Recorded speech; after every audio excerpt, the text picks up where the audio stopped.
All right, welcome again to another reaction. You know the thing already. You understand? This time, we're going over the no jumper, seeing with Captain Tazaryach, Wack 100, and the FBA founder, you know what I mean? What name? Tariq, Nasheed, something like that. You know what I mean? Of course, Captain Tazaryach can go up on any platform and represent the truth. You know what I mean? Excellently. You know what I mean? It's a gift. You understand? So we're gonna do a live reactions to this. Remember, as you jump in, just like, follow, you know what I mean, subscribe and react with us in the chat. You know the thing already. So without further ado, we're just gonna jump straight into it. Adam and Wack, the show, and we've compiled a panel that I know that you have been extremely passionate about making happen, and you think that this is going to be very, very important for the culture. You want to handle some introductions here? Yeah. I'm talking about the show today. No, I'm talking about next week's show, but for some reason I'm introducing it right now. Yeah. You know, you white dudes always like to take the credit. Here we go. And I don't know if I can consider you a white dude because you don't have a pickup truck. Off camera, he's getting on my ass for not having a pickup truck. Kind of white dude is he doesn't have a pickup truck. You know? But yeah, today, you know, I feel like a lot of the podcasts, a lot of the bloggers, you know, we it's fueled off of controversy, beef, and gossip. Mm-hmm. And it's cool because somebody has to talk about it. But we have a lot of voices in our communities that have a strong following. You know, I believe you've interviewed Tariq before, right? Yeah. And then we got Captain Tazaryach, who's from One West, Hebrew Israelite. Right. Now, my first attempt was to get a debate going on with what was the Richard Spencer, your brother. You were trying to make him make a comeback. Well, I mean, because here goes the problem on this podcast. And we're gonna talk about it a little later on because you pulled a stunt. Okay. Pulled a stunt. You know what I mean? You use the culture to create your platform, and then know what you do? You put a Klansman up there in front of all your viewers. Klansman is inaccurate. With no representation. Not a Klansman. Of us. That was X. Is he an X? This is a setup. He was never a Klansman. But now you forced me into a position of having to defend him, which is... Yeah, because you damn sure didn't defend us. So he's a white supremacist. He didn't say anything racist on the podcast. All that shit is the same. Is there a difference between... Ku Klux Klan is a very specific group. When I said Klansman, you said white supremacist. Right. He's a white supremacist. Is there a difference? No, I don't know the difference. Maybe one might be more technical. Maybe it's like the Klansman is a white extremist. They're an extremist. What's a specific group? Right.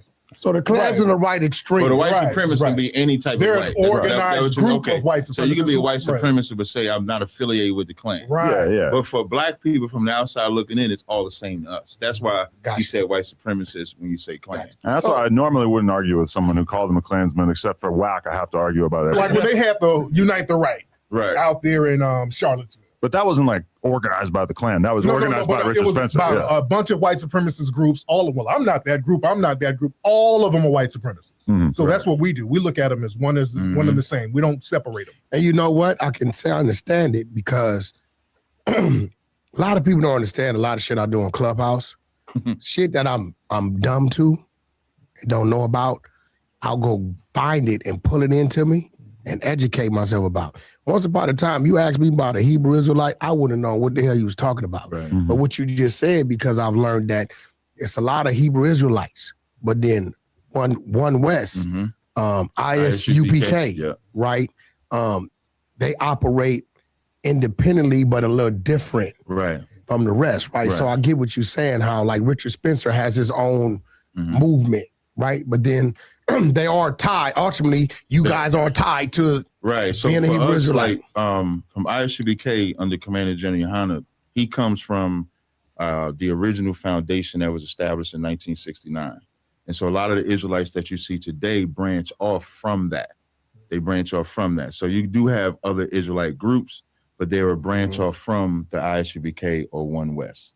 So even when we say One West, it's an address. It's an address. Right, it's an address it was an address in Harlem where it was founded.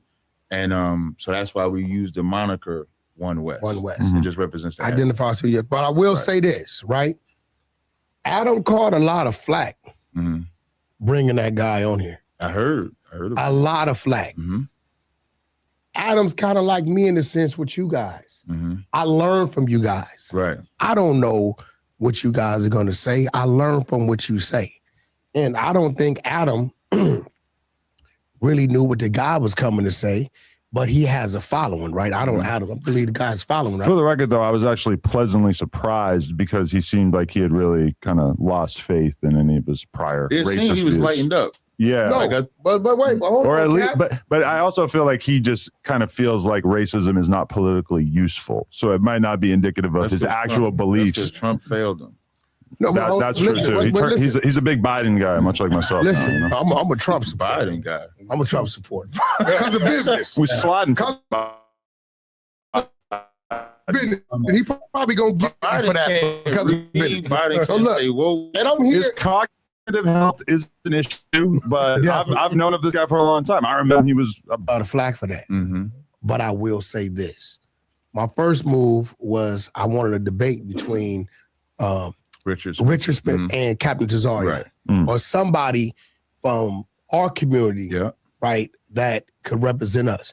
Adam was like, well, you could talk to him. No, that's not my lane. I would be doing my people a disservice doing that. I stay in my lane and things that I'm strong at, and I'll step to the plate and do, right?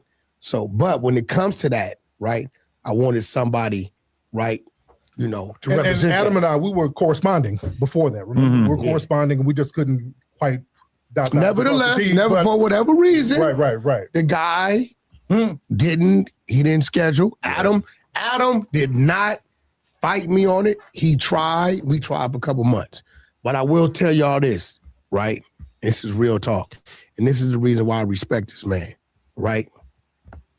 Never in the history of podcasting have you guys on these major platforms took it upon yourself to say, you know what? Let's bring this together so they can speak and debate, not in a way of negativity, but to feed our people knowledge, right? And when I called Adam and said, Adam, this is what I want to do, I was met with nothing but, okay, Wack, make it happen. So all y'all out there that got something to say about this man, right? He's allowing us. This is his platform. I talk my shit. No Jumper is Adam 22's platform. He built this before I knew what No Jumper was, and he got the right to refuse anything that I ask him of. And it was no resistance. You called me, told me you was out here. Yeah. I called the brother. Actually, I contacted Sir Major and said, yo, I know that's your brother, right? Call the brother and tell him this is what I'm trying to do, right? And because of the Wack 100 persona, the brother automatically thought I was on some bullshit. And I tell people, no, you didn't. That ain't on you. And I tell people, I always say this, once you get to know me, you'll realize the people that don't, you've gotten to know me. Absolutely. You know when I'm doing something that may seem like this, you know it's something else. Right. And when I got on the phone with the brother, right, after probably like a few minutes into it, we start building, he like, yo, this is something that needs to be done. Right. To bring this together, like Adam, this is a lot of knowledge right here for our people. This is knowledge I can't give our people. Okay. I just can't, right? And I'm a student to them.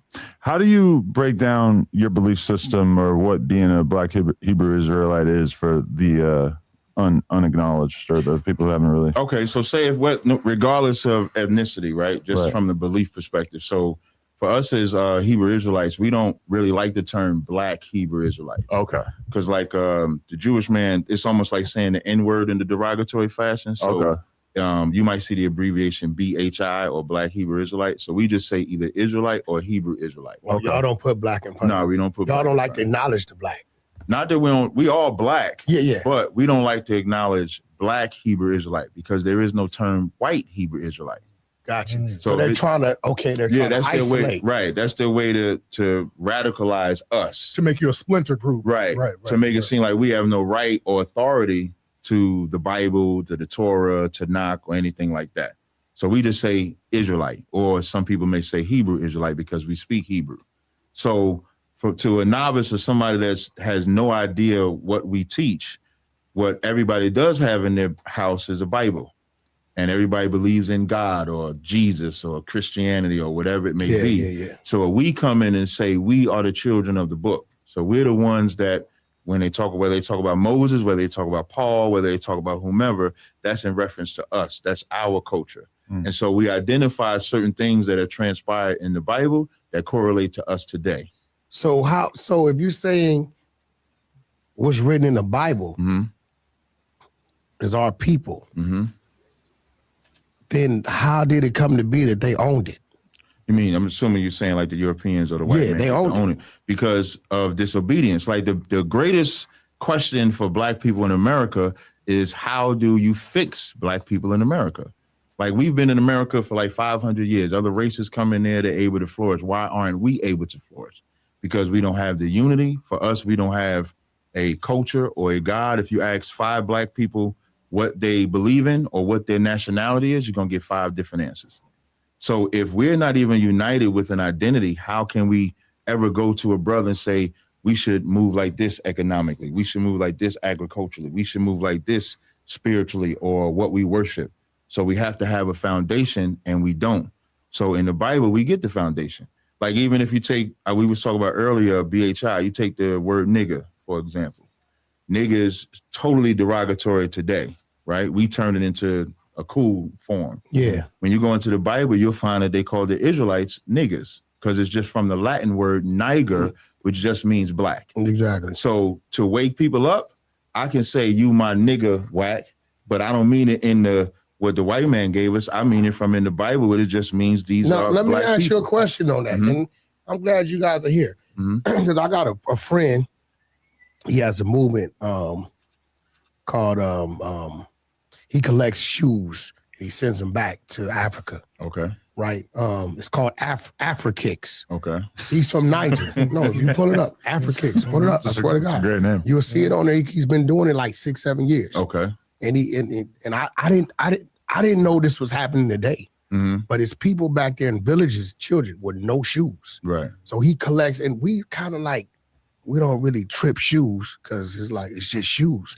But back there, he sends me video put. I swear, you go to Instagram, put up Afrikicks, you're going to see these kids there with no shoes, barefoot, and he had these containers where he's passing out shoes. Right. So he was like, yeah, Wack, the word nigga was like, one of the first places they got the slaves from was Niger. Right. Right. And he said, just like Europeans, people from Europe, they called them Europeans, so on and so forth. He said, so when they got them over here, and they was like, well, what do we call them? They're looking at Black people like, what is this? He said they got them from Niger. So their first thing was, well, we got them from nigger. They pronounced it wrong. So they're niggers. Right? And I'm looking at him. And he's telling me this, and he's showing me his passports where he's from, and he's showing me on the map because I didn't know what the hell Niger was, right? So I'm like, I said, so you see off the gate, he said it was a descriptive word, but over time, the way it was used and the way it was taken, it turned into what it was turned into. Right. He said then the Black American took it and started saying nigga as if, I don't know if you guys created that to discredit the word and own it ourselves. I don't know. Right. I grew up with it, right? Yeah, and me too. Maybe I'm pretty sure you did some study on this, right? Yeah, so is there any truth? That doesn't sound accurate. We'll give it to him. We want to know. The modern slave trade actually started in Spain. That's where modern white supremacy came from. Gotcha. When they had the Reconquista, you had Black Moors and Black Jewish people in Spain, and they expelled them. The ones they expelled, some of them went up to Amsterdam and certain other places. Some of them were captured and brought over here. That's why when Columbus and all of those people, when they came over here, they had translators. They had Hebrew translators, they had Muslim translators, because there had already been travel here from Black people who were Muslims and Jews and all of that stuff. So we've already had a presence in the Americas for a long time. Once they brought over the enslaved Black people from Spain. Stop right there, brother. You're saying Black people were here in America prior to the slave ships coming here. Yes, indeed. Okay, talk to me. There's a great book on that. They Came Before Columbus by Ivan Van Sertima. Von Woutenhausen, Black Native Americans. Mm-hmm. But again, you had travelers coming over here. Right. We knew how to sail. We had ships. They looked at some of these Native American tribes and saw that they have Hebrew languages in some of their native tongues. Yeah, a good book is Lost Tribes in Promised Land, where they actually spoke Hebrew. That's right. And they knew what tribe they came from as far as being Israelites. And just to add, most people think the transatlantic slave trade started from Africa to America, but it started from America to Spain first, just to back up what you're saying. They took the Taino Indians first. Right. They took 1,100 Taino Indians as a trial run. And out of that 1,100, 300 survived. And you know what they said? That's good business. And make sure your phone's on me. They said that's good business. And that became how the transatlantic slave trade started. They was losing 800. Damn. Just remember, back then it was like a year and a half voyage or something like that to go along that. And wait. You telling me the first slave trade didn't come from Africa to America? They went from America to Spain. And then they circled back around. Spain, the Spanish word for black is Negro. All right. So they started using the word Negro as a pejorative. When they brought them over here, the word Negro somehow flipped into nigger. It got shortened to nigger. And again, they had to dehumanize and use these terms as pejoratives for black people. Then it became a negative thing. There is no real definition to the word nigger. All right. That's the trick bag. That's why it flips people out so much, because when you label somebody something and you can't really define it, it throws them off. The word nigger has zero definition. Nobody can explain why it's negative. They say it's an ignorant person. There you go. That's what I hear. Right. But they're ignorant white people. How come they're not called niggas? You see, nigga is a word that they throw at us, and when you can't define it, you put power on it. For example, critical race theory. That's a powerful thing they use in politics now. There's no definition to critical race theory at all. It's whatever they say it means at the moment. So whenever they put a name or title on somebody without any definition, they can control you. This is why it's important for us to control our culture, identify who we are and what our culture is without letting them label us. Which is why I broke that word nigger down to show it's even used in the Bible, but it wasn't used in a derogatory sense, to back up what he's saying. It wasn't a negative connotation as to how it is now. It's only a negative connotation now because of the stigma to whom they applying it to. So it's supposed to be the nigger is slow, the nigger's not intelligent, the nigger can't do this. But when I look at our history, 40 years removed from slavery, building the greatest civilized cities during the Great Depression. During the Great Depression in America, you got like Wall Street, you got Seneca Village, you got Paradise in Detroit, you got all these cities that are allowed to flourish. So when you say we're slow and stupid and we are unintelligent, it doesn't match up historically. HBCUs, historical black colleges, are black men and women that were able to build colleges during a time where we were supposed to be unintelligent. So we talking about the word nigga. I like how you said there's no definition of that word. The derogatory connotation is on the individual. Again, you know what I like? What I wanted to happen is happening. Because by you saying you like how he said that, right? And I know you, right? Now, when it comes to your arsenal, when you're doing your debates, you've just found something that you agree with the other brother on, right? Right. And now you can add that to yours. And I think that's going to happen going forward. Yeah, and definitely. I just kind of like just sitting here. A lot of people don't know this, Adam. I was a straight A student growing up. I just grew up in an area where I had to have 5 fights on the way to school, couple in school, come home, this happened, that happened. I had older brothers who stabbed you, the dudes across the street. So I was kind of like a product of my environment. But I was a brainiac. Got to a point in elementary, I had to go from the 5th to the 7th grade, because starting about the 2nd or 3rd grade, they had to put me in the next grade. They would literally sit me 2nd grade to the 3rd grade class. 3rd grade, 4th grade class. So by the time I was in the 5th grade, I was doing the 6th grade work. So they're like, what we gonna do for them? So they sent me to take the test. I passed it. I was tested at like 8th or 9th grade in the 5th grade. So I graduated in the 5th grade with the 6th graders, and I went to the 7th grade. But I say that to say this. You two are like, when I look at you, Cap, because I'm a movement guy. Right? I got caught up in this gang stuff because that's what it was, right? And this is why I denounce being a gang banger. You hear me say it all the time, right? if I would have had to be part of a movement, it'd probably like I'm looking at what I probably would have been if I would have just stayed in that other lane, right?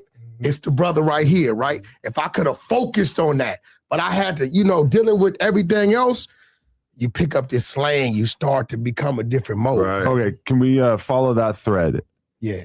Very acclaimed Black intellectual Charleston White has had some things to say about that gang topic. He said that American gangs, the Bloods and the Crips, are way more effective than the Ku Klux Klan ever was in terms of basically destroying the fabric of Black culture. Can we get some thoughts on that? I'd love to know what everybody says about that. I will put them, listen, and I like the way you came with that because it need to be addressed. I would just love to know. Even though it was a white guy's ploy, but it's a good one. I wouldn't say more, but I would say they goddamn in the same lane. I'm not going to fight that. The Klan has basically been marginalized. It doesn't seem like they have much going on, right? What do I always say about Martin Luther King? And I say it. It's, I don't know if you ever heard me say this. No. I say Martin Luther King, what I wouldn't have done is died for the cause he died from, knowing what I know now. Right. Why? He fought for segregation. No, integration. Anyway, he fought for desegregation, right? Right. And what did we do? This man died at 39, 40, left his wife and kids behind. Blood, we better not catch you at that school. Cuz we better not catch you at that park. We turn around and segregate ourselves. Literally, it's literally places where people say, man, don't go over there, the Bloods over there, or the Pirus over there, or the Crips is over here. Earlier today, when you told me, I said, y'all going to where? I said, you can't go over there. Right? So it's kind of like, and like I was a part of that problem. Right? And I don't fight Charleston White on that. Because I feel like that the Bloods and Crips did more damage because than I can't lie. When I get up and I leave my home, and I'm going places, if I see a group of white people, right, I don't think problem. Right. But if I see a group of Black people, I prepare myself that it might be a problem. Gotcha. But I'm gonna let y'all talk about it. I don't disagree with it. Yeah. I disagree with that because after Dr. King died in 1968, and there were a lot of uprisings going on in this country, Black people were fighting back against white supremacy, and that was a threat to this society. And the federal government, the FBI, put out memos. They had the COINTELPRO program, and they said, hey, we can't have this stuff going on. We got to do something about these Black youths. They're too smart. They're getting on cold with each other, and they're fighting against us. A good friend of mine, T. Rogers, who passed. Rest in peace. Rest in peace to T. Rogers, one of the smartest brothers I know. A lot of dudes who were in the streets, like Wack said, Wack was straight A student. I know a lot of gangbangers, smartest dudes you ever know. You go to jail with these dudes, they're like rocket scientists. The thing is, you create these circumstances to put these people in. And when you create certain circumstances, of course, people are going to act out a certain way with economic deprivation. On top of that, in the 1970s, they deliberately started to put these psychopathic drugs in the Black community. During the 70s, Tookie and Raymond Washington and all those guys, they were all on sherm sticks and acid. That's why they were doing a lot of that crazy stuff. And not to excuse it, because you don't have to do that, but you don't have to put the drugs in the communities either. So we have to look at everything in the full context. How would these brothers act if it weren't for the drugs deliberately put in there, if it weren't for the economic deprivation, and if it weren't for the racial targeting? Because they had something called an alpha list out here in Los Angeles, where they had all of the top gang members on these lists where the LAPD was supposed to kill them. The NAACP and all of these people had to come out and stop them from having that alpha list. So there's the system of white supremacy that's governing all of this stuff. But look, bro, I hear all that.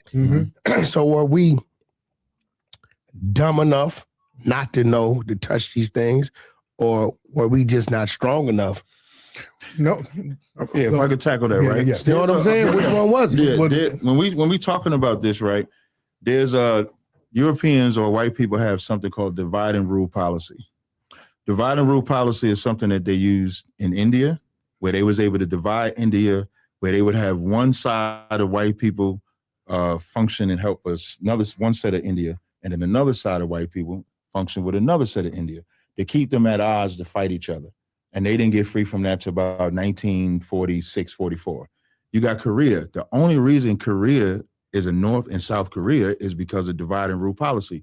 The Russians decided to support one side, America decided to support another, and then they split. Divide and rule policy is what affects us today. Like if we're talking about what is worse, the Klan or white supremacy versus the Bloods and the gangs, there isn't a torch that can handle it. Think about the death of Martin Luther King and Malcolm. That's a divide and rule policy. Most people looked at Martin as the peacemaker. So you had a set of black people went for the peacemaker. Then you had some that went with Malcolm because Malcolm appeared and looked more militant. He looked more stronger. And then both of them got killed from COINTELPRO, which is what Tariq Nasheed brought out. So now you got sets of black men. Which is a form of the Klan. Thank you. That's what all of this is like. We ain't COINTELPRO. COINTELPRO. J. Edgar Hoover and all of them. Right. And that's because they never disbanded the Klan. You know what I'm saying? Listen, the Klan is the cop that pulls you over. The Klan is your manager at Home Depot. The Klan is everybody. That's everybody. And now, if you can function like that, you can still deal with them and sit next to them, conduct your business and smile and work with them just like they work with you. That's something that black people got to learn. If a white person wants to encourage or empower white, I'm not against that. I'm just against it when you tell us we can't empower black. We should be able to do that. Everybody should be able to empower their own. Thank you. But you know what the threat is? The threat is if we empower ourselves, it would be at the lessening of them. Because as long as we can be divided, you take them Bloods and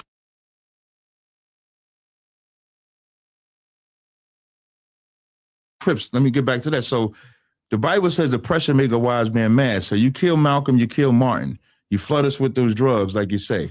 You put us in a state where we can't get jobs anymore. So now we're just stranded in the neighborhoods, have to work because this is a business. America is an economic country.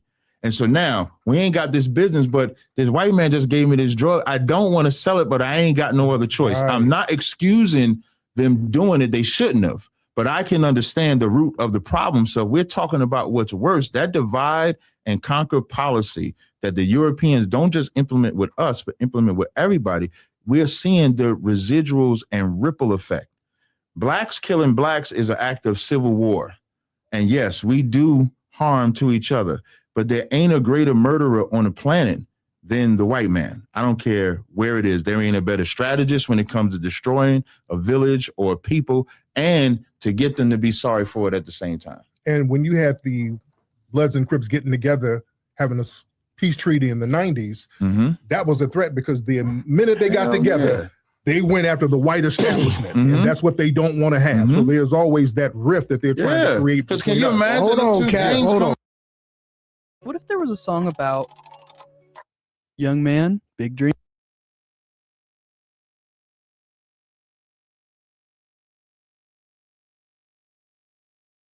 Okay. See, we can't do that. Because, see, listen, all right. White guy kills George Floyd, right? Right. Shut cities down. They loot. They march. All this, right? But a lot of that looting was white folk. Yeah. Antifa. Yeah. Okay. A lot of that looting was white folk. Rodney King. Okay. They beat Rodney King right here in my neighborhood in the city of Pacoima, 4 miles from here. Foothill Police Station on the side of Hansardale Park. They went crazy. That's when, right? Now, how come when Big Sebo shoot the park up and kill little D and little B-Dog and then hit an innocent kid over there, why the community ain't marching and demanding that shooter be dealt with? Why is the only time we do that is when we feel like the so-called white man has done something to us? Well, Debo is going to go to jail, number one. Not all the time. If he gets caught, you're not walking around with bodies on you and everybody knows it and the cops ain't doing What I'm nothing. saying is there's no outrage. But they get arrested. And if you that's go to the jail, white man. Right. That's the white man doing their job. What do we do with it? Because we get together and say, we finna go hit Rodeo.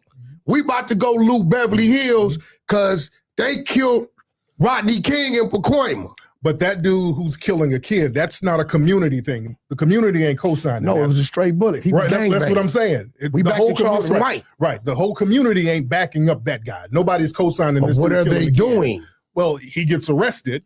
That's the white man doing his job. Right. What are we doing? And I'm listening. And I'm talking to y'all. Right. Yeah. This ain't even for the brother. He can't even answer the question. He's a trick bag. No, I'm not. I'm saying he gets arrested before we can do anything That's the to white him. man. Bull, right. Bull, that is a lie. So when you think about Really? Who's killing people? Who's killing people everybody walking in there around? know of somebody who's a terrorist in the hood and walked around and all they said was, hey, homie, do about that bullshit, right? And not if he's killing no kids. No, bro, shit happens. Because you go to jail, you know in jail, people don't fuck around with dudes who kill kids What or I'm hurt saying kids. is, he's not doing that intentionally, but we knew in the process of him killing Debo, we know a kid got hit. Right? Usually we know these things. Usually the hood will deal with somebody messing with a kid. I'm saying, right. Overall, when are we as a people in our community here's the thing. going to strike back at us? Here's the thing. When we do strike back, when we do act as vigilantes, that becomes black on black crime again. Because a lot of times when we clap back at somebody, you will be able to be as a vigilante. I'm glad you said that. But wait, before why are you thinking like that? You know why? Because we have not sat down amongst ourselves and said, hey, we have to police ourselves. Right? Wait. We get charged as criminals and the police ourselves. Why does it have to be we got to do some vigilante type stuff? That's what it is. Well, that's the word that's used, but what you're saying is what he's saying. So there's no answer to it? It is. He's answering it. The Panthers did it. They would police themselves. They would do all of that themselves. And then that still was a threat. Because if we show that we don't need white people to police us, then how can they ever infiltrate us and keep us down? They would never let us alone. So you don't believe? I wanted to say one. Wait, Cap. Go ahead. We need the white people to police us, right? No, we don't. No, we don't. What you mean? We don't need the white people. Who's gonna police us? We can. What I said was when who need to police us? Who? You punk motherfuckers out there telling them kids. Nah, hold on. Okay. Y'all in the neighborhood. You telling them kids 17, 18, 19, 20, 21 years old who don't have a felony. Right. Stay in the hood. Push the hood. Do the things we hood doing. But the minute somebody like me tell them, go to the police academy. You tell them they a snitch. You tell them they ain't no good. They can't come back. The minute I tell them, go to the military. Right? Oh, you's a buster. You ain't this. You ain't about that life. See, if we get enough of our people going to the police academy or going to the military, coming back out of the military and maybe entering law enforcement, then we stop having a complaint that OP pulled us over, acting all nervous and shot us for no reason because your nephew and my nephews and cousins, they grew up around us, so they know how to deal with us. They not nervous like that talking to us, right? But you know where it's starting? It's starting in the streets on the block. These so-called OGs. See, being an OG is telling them, go to school, learn how to read and write. Being an OG is telling them, yeah, go to the police academy, come back with those credentials. Now, here's the thing, Wack. You had a brother named Chris Dorner who did just that. Remember Chris Dorner? Yeah. He was a brother militarily trained. That's the one. Brother. I didn't come outside when they was looking for him. No black man came I looked outside. too much like did not come outside. Look, he was looking for the police. He did just what you said, and he saw how corrupt it was. Right. He said, hey, man, these people are evil as hell. I got to take them out my damn self. No, but you should come on with that crazy shit. I'm just saying his mentality. I'm saying when did we do I think he got rejected with him. He got out. Yeah. But we can't say that's the way to go. I didn't say that. I didn't say that. I'm just reporting He history. was wilding on when he got rejected by the police. That rejection is what caused him to get reckless. Right. And he was talking about how people were being abused and he was reporting and he was trying to report it. And of course you can't do that because Do you agree that more of our youth that don't have felonies and maybe, you know, they don't have a scholarship to go to college, they should enter the police academy and go to the military? Some do. We should have more people in law enforcement. We do have to understand how law enforcement is set up. They have police unions where they have certain white people come in and they screen people to allow white supremacists to be in law enforcement. Out here in Los Angeles, you have white supremacist gangs in the sheriff deputy department. We don't never get there if the OGs in the streets Yeah. It's telling them you a bitch if you go to the police academy. You ain't gonna be good over here if you go to the police academy. They don't have to listen to them. They can go, but they're listening to them. But they don't even have to listen to these old heads. They could just listen to the fucking radio or any popular rap song that's basically telling you that you ain't shit if you ain't shot somebody. Do you think it's a problem with that, Cap? I got two answers. One, when you was talking about the killing, right? The reason why there's no rally to back up Tariq's point when a black kills a black is because they get arrested. They get arrested. They go to jail. All the time. It gets handled. Eventually, sometimes I don't want to make it absolute, but more than not, they get arrested. George Floyd's killer was arrested and put on trial and everything, and that didn't stop the greatest racial reckoning in the history of our country. Right? What made the wait before I say that, right? But he was arrested. Right, but the reason why they riot, the reason why they riot in March when a white kill a black is because nothing ever happens. So now in their mind, I'm going to march to get justice for Eric Gardner. Eric Gardner got choked out on camera. You can watch it. Tamir Rice got shot by a cop. That was a brother in Eric Gardner. What was that? Eric Gardner. That was a brother in New York. In New York. He got choked out. I got my own opinion about that. Right. He said, "I can't breathe." You know what? You know what would have made him let? You know what they would let go? They were supposed to let go. Right. But you know why they didn't let go? Because he said, "I can't breathe." So in the cop's mind, he's still resisting. Why not just be quiet, drop your hands? But in his mind, I'm being choked to death. Your natural reaction. But to answer your question about the police and the military, I would be against the military because now you have no control. So you're going to go from so-called fighting each other in gangs to now being in the greatest gang, which is the American military, which goes out and kills whoever it is, and you have no say-so. You got a problem with Americans? I'm American, Cap. Boy, here you go. Hi, I'm an AI. I can trade for you. How?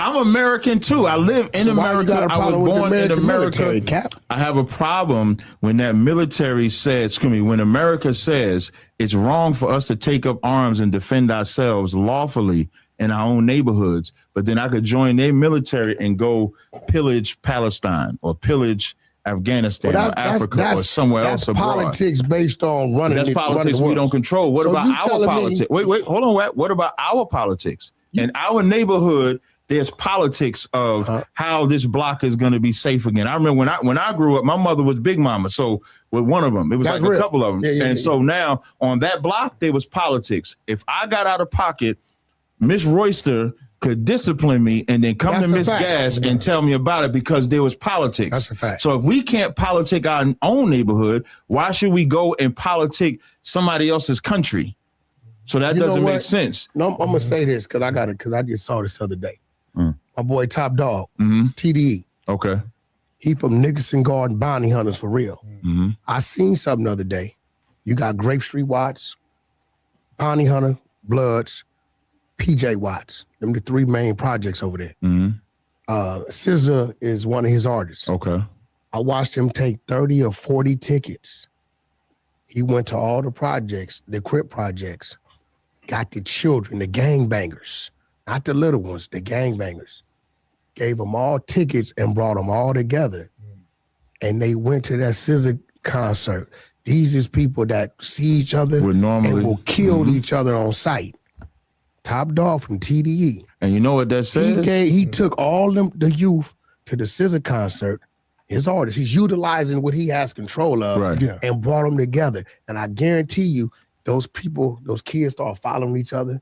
Now they know each other. They laughed and joked. They danced and partied, right? He had them VIP seats. So I know I talk about a lot of things that we don't do. Right. But some of the things we do, we need to talk about because we are naturally, our black people, competitive. Right. We are competitors. So I challenge myself and the rest of you brothers out here, us sisters, that have a platform, some say-so in the situation, like Top Dog just did. I want to see you go back to these communities and let's try to bring them together. And you know what that shows? They're not killers. Like what that shows, if he can if he can grab them who at one time they were around each other, they would fight, shoot whatever it is. But then now they're not doing it because of this opportunity. Then that just means they just need opportunity. And if you give these brothers and sisters the opportunities, they can do anything. You just talked about how you smart. My neighbor, everybody in the neighborhood, even if they're in the greatest killer you can think of on the planet, they're still smart and intelligent. And so all they're lacking is opportunities. And I'm glad you keep saying that word. Mm-hmm. And this is why when y'all call me and say, why you fuck with Adam, Wack? He's this, he's that. We only at this table on this platform because he gave me the opportunity to run my play. Right. This is why. You could have filmed this at the boys club. Yeah, but guess what? Your platform, believe it or not, is a platform that people flock to, right? And you giving a lot of people. AD, they all had their problem. And AD won. I can speak for AD. You don't That's gotta my gas nephew. me up. No, this is real stuff. You gave AD an opportunity. AD knows that. Okay. And believe it or not, whether you want to believe me or not, every time your name comes up, he says, I fuck with Adam, I respect Adam.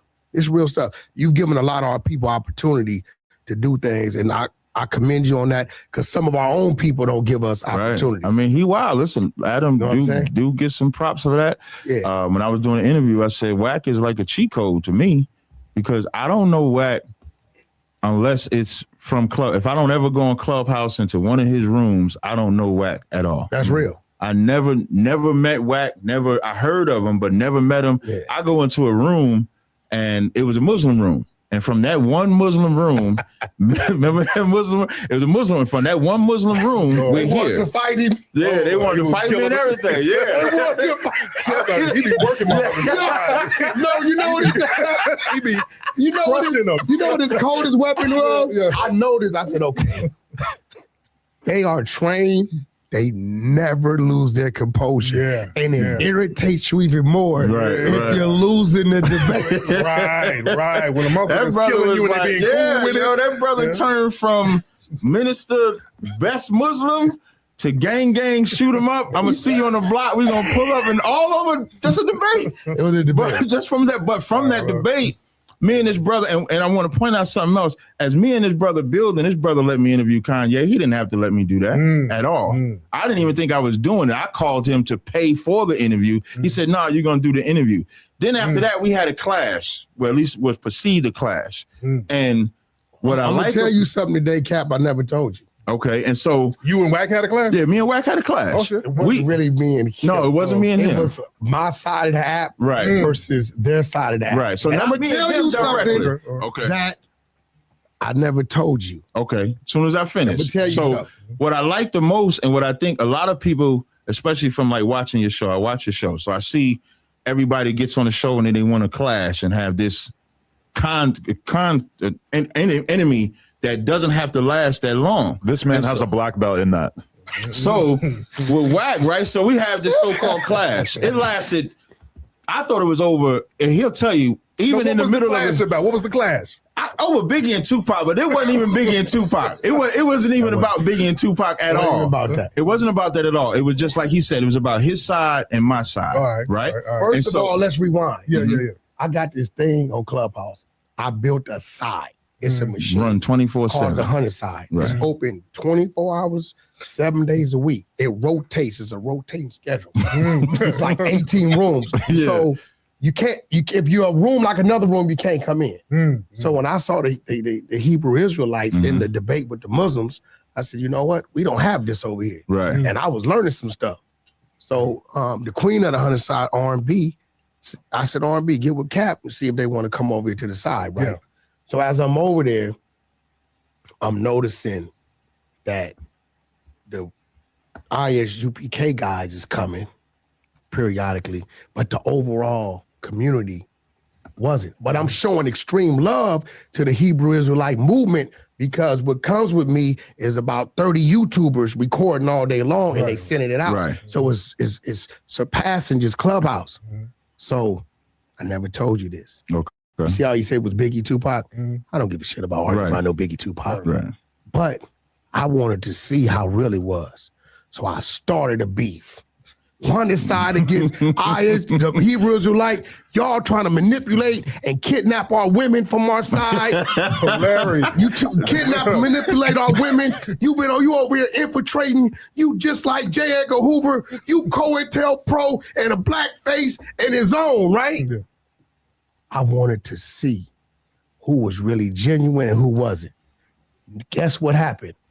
Israelites that we didn't even know existed start popping up. Popped out on Fuck Wack 100, screw the 100 side, those gangbanger thugs. I wasn't hearing none of this when I was broadcasting them on the YouTube channels. Right. But you know what one guy and what movement I never heard the peep from? Captain Tazaryach and the One West guys, they never spoke ill against me or my side. Okay. So it let me know, Cap, you in fact in your movement is definitely a standalone movement because all the rest of the guys, he's from the streets, he's the gay, and Cap is telling them, I'm telling y'all right now, me and Wack gonna be all right. He running the play. I don't know what play he running, but Biggie and Tupac doesn't make sense. Right. And the fact it doesn't make sense, I know he's doing something. What? He said, give me a month or so, me and Wack gonna be all right. Cap on no jumper. No, that's real talk. And I think used no jumper against you too. He did. And then what make it good though, to my point, was that even in the middle of the class, brothers should be able to have disagreements and it don't end in the friendship forever. Right. Just because and that's in the Bible too, like disagreeing with a brother, it happens. That's again politics. The politics of beef. If people have beefs, there should be a place you should be able to go to squash it. Right. It shouldn't be a place that you go to ignite it and keep it going, because the goal is to end it. If you in a business and your business and beefing is messing up your business, the only thing you could do is end it. And then now, if more people see that instead of the constant tension, friction, violence all the time, then they be like, okay, these brothers know how to handle themselves. Right. But nobody is actually going out to teach them. What I like about the organization, I mean, Gaddaha left, the brother that runs California. I'm not from California, I'm from Jersey. I'm born in Jersey, raised on 141 Woodlawn in Jersey City, New Jersey, but I run New York, meaning I run the school in New York. And so what we do is we create that politic nature.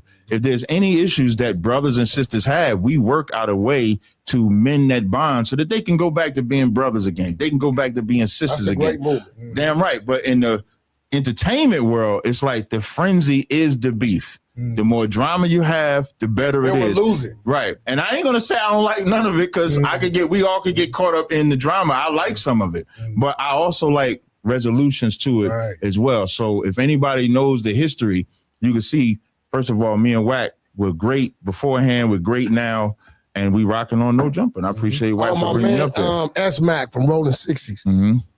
He put up a post the other day that said, just because we end a friendship doesn't make us enemies. Right.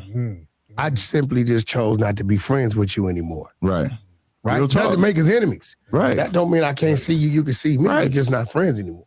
Right? So, and that's real. But these days, if a friendship ends, that means we're beefing. Right. Forever. Because there's so much to gain from the public drama of beefing with that person that I constantly see people not be able to resist it, even though it basically quite often means like compromising their own code. And like people who say that they're loyal want to like, just proclaim that they're loyal, even though as soon as they have any kind of friction with somebody, they run to the internet to document it. Definitely. Yeah, that's Now, crazy. Adam, as you well. said recently that I blame a lot of non-FBA people for a lot of stuff. Well, that's pretty much the theme of a large percentage of the conversations I've heard you said have. we ain't no large percentage. We talking about Now, what how you do I? said. You're right. Hey, man, lock them doors. Because I want to get on that. I can't hold it against you because I love it. You really want to lock the door. Let's lock these doors real quick. Thank you, brother. You'll have a conversation. I'm sure you've heard Tariq do this, where it'll be, this black person did this bad thing. What do we think about it? And his immediate claim is, well, I think they're Haitian. They're definitely not FBAs, yada yada. And it's like, it's just kind of like a fascinating thing that the conversation frequently want a black veers American. towards. Foundational Black Americans. Yeah. So if somebody does something weird, a lot of times it gets dumped on us, and then we look at the background of the people. They're not even from here. So I'm like, wait, I don't want to hold nobody's negativity. So if anybody does something, so if a Haitian does something, right? Because what happens, or a Jamaican does something, right? Because if a Jamaican or a Haitian wins an award, all of a sudden the Jamaican American won this award. They go out of their way to differentiate themselves from us. He got a point. Do the same shit. Do the same shit when you do a crime. He got a point. Yeah, I get it. If you do a crime, be Haitian when you do that crime. When I see you going to war with Dante Ross, for example, on Twitter and whatnot, his opinion is that it's divisive, that this is not productive, that this doesn't add anything to the discussion, that Black people should be attempting to have more unity, to move more as a unit and not, separate themselves based on stuff like who's been in the country longer and everything like that. What do you say? Well, lineage is lineage. I come from a lineage, and that's just history. My lineage comes from here. I don't come from no immigrants. No immigrants are in my background. And Dante Ross, his beef is about the documentary we're doing. We're doing a hip hop documentary where we're telling the truth about who created hip hop. Wasn't Latinos and Caribbeans. Okay. That's a lie that they've been promoting. And why do you think they're promoting that? To take who's promoting that? The corporate media. They're trying to say that I believe they was part of the rise of it, but they didn't create it. They came later. Because they love to take all the different minorities and just sort of round them all together and just say people of color. No, you can't do that. Well, my position is a little different though. So I rock with him he probably gonna say we're not African, right? We have African lineage. We're descended from Africans. So we do have. Okay, well, I'm Black American of African descent. I'm a foundational Black I'm not African, nothing. Right. Well, I don't believe that we're African. If America and Africa go to war, right. I'm trying to. I want the Americans to win. I'm banning arms for the Americans. Very well. So I don't want to adapt to another way, bro. They out here with trillions of dollars. And 4 miles down the road, ain't no running water. So my position is different. Like when we was talking earlier and we was talking about Negroes being over here, Taino Indians, we were speaking about that. So for me, the Taino Indians today would be what we call the Puerto Ricans, for me.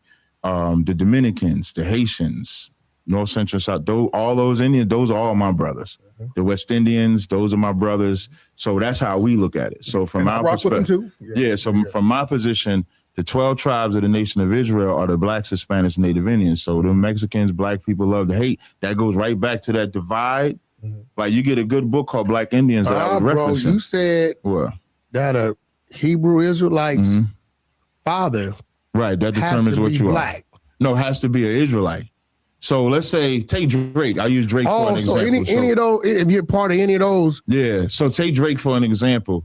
I heard this, some guy on the internet said that Drake had to take a position on the Israeli-Palestinian war. No, that's that sucker Black. I didn't know if I could say Black sucker shit. Yeah, I didn't like that shit. That's the divide. I didn't like that. And I'm going to tell you how that's a divide. And I'm gonna explain Drake, and then I'm gonna say how that's the divide and conquer. Respectfully, you're gonna come up here biting your tongue, bro. I ain't know if I could mention that's not a good representation. That's not a good representation of One West, bro. We ain't doing no biting no tongue. No sweat, I got you. No problem. Right, let's go. So that cat Vlad, which I thought that's that divide mentality. I seen that. I didn't because like that. Drake has a Jewish mother, but he has a Black father. So to us, he's Black. Right. It doesn't matter what your mother is; it matters what your father is.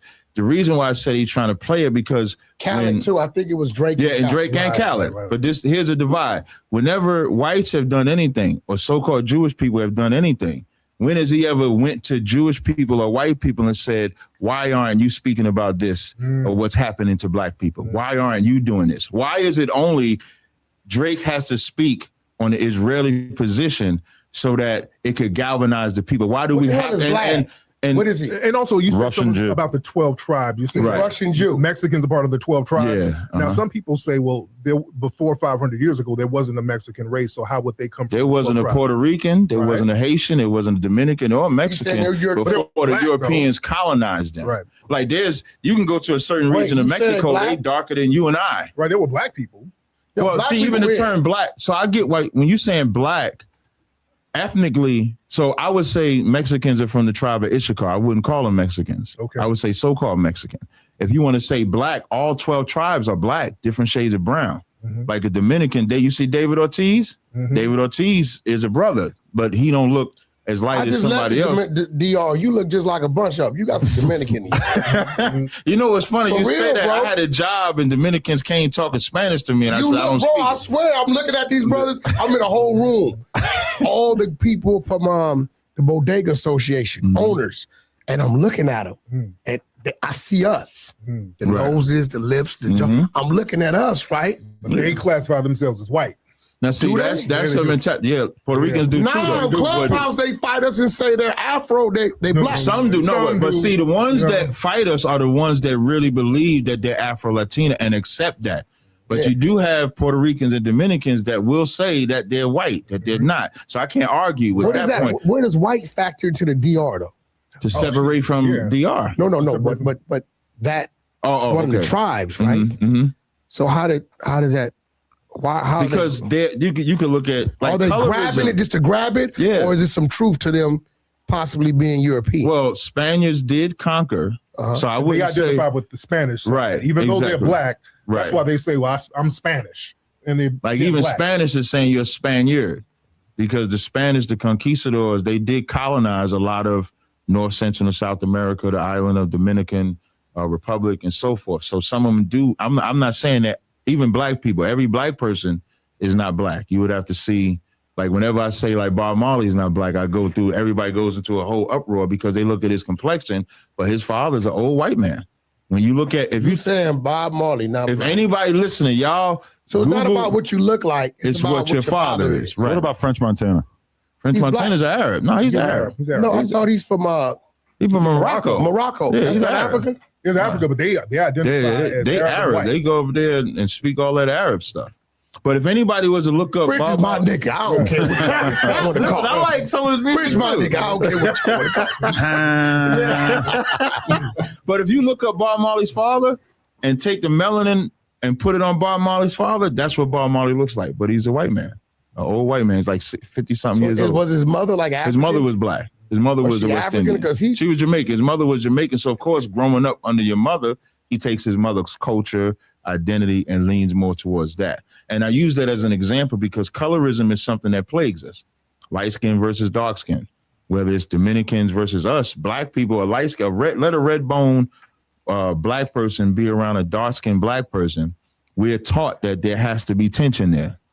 We're taught that she has to be, or he has to be white because he's a red bone. When you can go into Africa and you can see Africans with blonde hair and blue eyes that have never been touched by Europeans at all.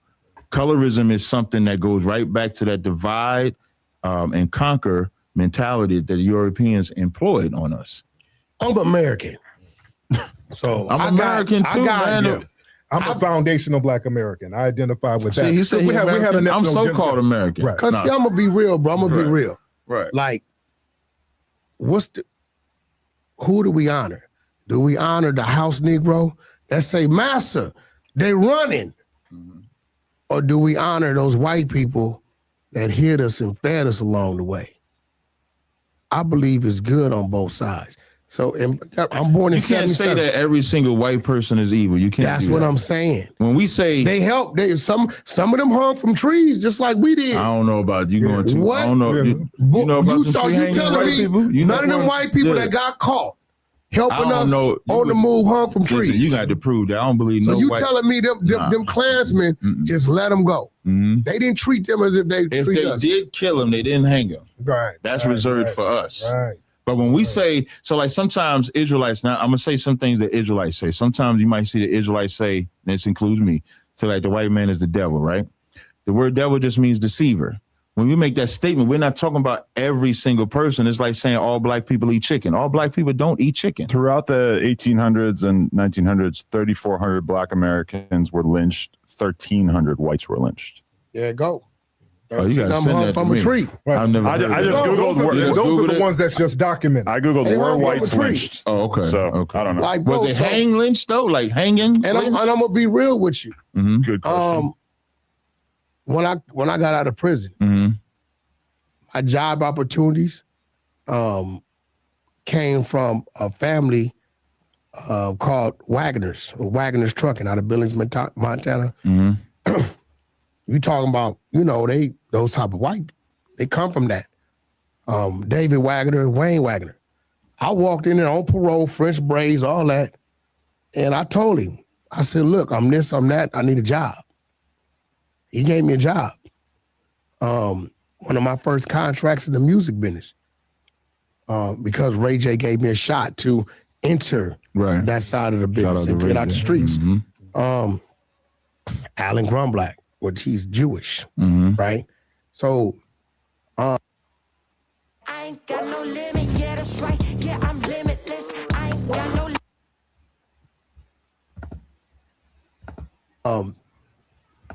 in prison, I've had fights with what they call the Peckerwoods, right? I have fights with Crips, with Bloods. So when I say I'm American, I'm simply saying that when it comes to me doing business and navigating myself through life, I think like that. I don't look at a person and think because they're black, they're good for me, or because they're white, they're bad for me. Right, you're not supposed to. I first let them present themselves. Right, exactly. And then you're not I gauge it and judge it at that. Because you got some people like, all white people are the devil. No, I know some black devils too. I'll tell a story. I remember I work in corporate America, right? So I do my videos, I street teach and all of that. And so I work in networking, computers and all that stuff like that. So one day I come to the job, this Puerto Rican brother, he's like, yo, Tariq, man, they found your videos. They playing them in the conference room. So I have a Jewish owner. Your Israelite videos. My Israelite videos. I'm barking and blazing on white people, all that. And so the Jewish owner calls me in the office. We sitting down there talking, and he's like, I saw your videos, on the street. I said, yeah, I do that, outside of work. I don't bring that here. He said, good. He said, you don't bring it here and keep it that way. Because what we do with our economic growth has nothing to do with for my people. So if I can go work in corporate America, I should also be able to go in my neighborhood and wake my people up, get them off of drugs, restore them, build a community, and they don't conflict. He could have. Right. He could have. If I wasn't good at what I do, he probably would have said, "No, we gotta let you go," or something like that. But I was good at what I do, I think he's gonna say something. Well, my question is just, we see you guys rocking the 6-pointed star and everything, and a layman's interpretation might be to think that you have issues with Jewish people. Or how do you feel about Jews in general and like the Jewish state of Israel? Jews in general, or the Jewish man, we look at him as the imposter. He's not the original Jewish man. He's not the only way we can identify who the children of Israel are is to go to the book about the Israelites, which is the Bible. So if you go to the Bible, they don't match the people of the book. The Jewish state became a Jewish state in 1947 after World War II, and they just divided Palestine, which is why they're at war right now. They just divided Palestine and by force created an Israeli state. But that's not their land. I believe there was an Egyptian prime minister that said the Jews left black and came back white. Nobody believes that they're the people. Helen Thomas, one of the secretaries for the White House, when they asked her, what does she think about the conflict? She says, well, they should go back home. And the reporter's laughing. It's like, what do you mean by that? She said, well, they're from Germany. They're from Poland. They should go back home. They fired her later that day because she told the truth. So they're just not the children of the book. They're the imposters of the book. That's how we look at them. Why is it that whenever black people claim their Jewish heritage, they say that is anti-Semitic? We always hear that trope. Anti-Semitic is a weird term because biblically speaking, Shem, anybody that comes from the man named Shem, that's what Semitic is a English word, right? It's short for Shem. Shem is a man that had children, and they eventually became different tribes. So the Arabs technically are Shemitic. We are Shemitic. Whites are Shemitic. Asians are Shemitic. They're all Shemitic people. The Jewish man, I think in the 1800s, coined the term Semitic to be specifically about them. And it's really a trick bag. Right. It's a straight up and down. It doesn't matter what you say. If they deem it as derogatory, it's anti-Semitic, which basically means if you don't say everything out your mouth pro-Jewish, you're anti-Semitic. And the reason why they look at us that way is because they don't want to give what is rightfully ours. So they have to discredit us, because if we are Jews, let's say the Israelis are the Jewish people, and then we lay claim to that, we say we the lost tribes, they would have to by right give us the same things that they're giving their own Jewish people. Right. Because So historically, mhm, the person who spread a lot of the knowledge of Judaism into Europe was a black dude named Eldad the Danite. right. Around the 8th or 9th century. He became a celebrity. Mhm, He was saying that there was a tribe of Jewish people in East Africa. right. Not too long ago, about a couple of decades ago, they did a DNA test on this tribe in Africa, Mhm. found out they were really Jews, and they never said anything else about it. Right. So it's proven scientifically That and they are. historically that But again, that means You got a whole land. tribe in Africa that Yeah. was all Jewish. yeah. Yeah. Right. Jews. Jews. Right. And they Oh, said you they saying came your from- kind of Jew? Right. My kind of Jew. Like Right. the My kind of Israelites. Jew. Right. An Israelite. And so what that means is land, inheritance, the same way, like Jewish people make sure that they stay within their own ecosystem as far as taking care of their own. But now if they recognize the black people that are laying claim to that, they would have to give them the same thing. Right. And they're not going to do that. Right. Because of course they're not the people, and they've just learned to monopolize that term. They've learned to take over and monopolize, and it's really through their military power. I mean, America funds the hell out of them. Even in this Israeli-Pakistani war, if you say, like, they just fired this black woman who was an attorney in New York because she chose to be pro-Palestine. Now, I'm not pro neither, and I pray no black person makes really an opinion. This is their war. This has nothing to do with us. I don't know if y'all heard what Amari Stoudemire said. Did you hear what What Amari? he said? Amari Stoudemire said, Oh, I did hear what he said. Yeah. when he was- said, fuck you to yeah, black yeah, people that yeah, don't yeah, support the Israeli people. Well, that's what you just asked. Yeah. Yeah, Amari Stoudemire made a video where he said, if you black and don't support the Israelis, fuck you. That's exactly how he said it. Right. And what's weird about that, Is he Israelite? he's a Jewish type of Israelite though. He's like over there, like he wear the black hat and, you know, dress act just like him. The weird part about Israel-Palestine thing is that in war, there's innocence on both sides. When you blowing stuff up, you're not blowing up Hamas.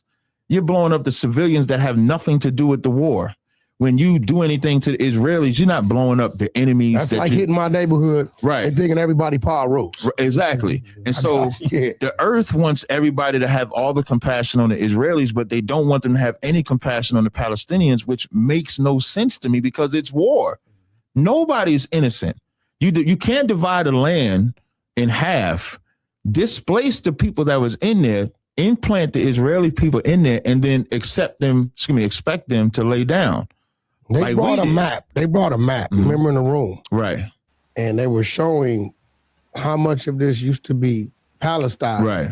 versus how much is just Israel. Right. They've taken the land. Mm-hmm. And the Palestinians, they were reduced to this little dot over here, right? Yeah. So when I first was hearing everything, I really wasn't paying any attention. It sounded like the Palestinians was doing all the stuff to people from Israel Right. until I went on Clubhouse. And actually, I went to Blue Moon.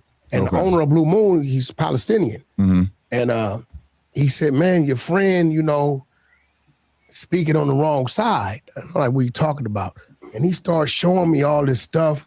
And some dude named Sean King or something. Some dude. Tariq's got a lot to say about that. I don't know. I'm cool with Sean. Oh, you are? You cool with Sean King? I'm cool. So, Yeah, so when I go to Sean King's Okay. page, right, Mm-hmm.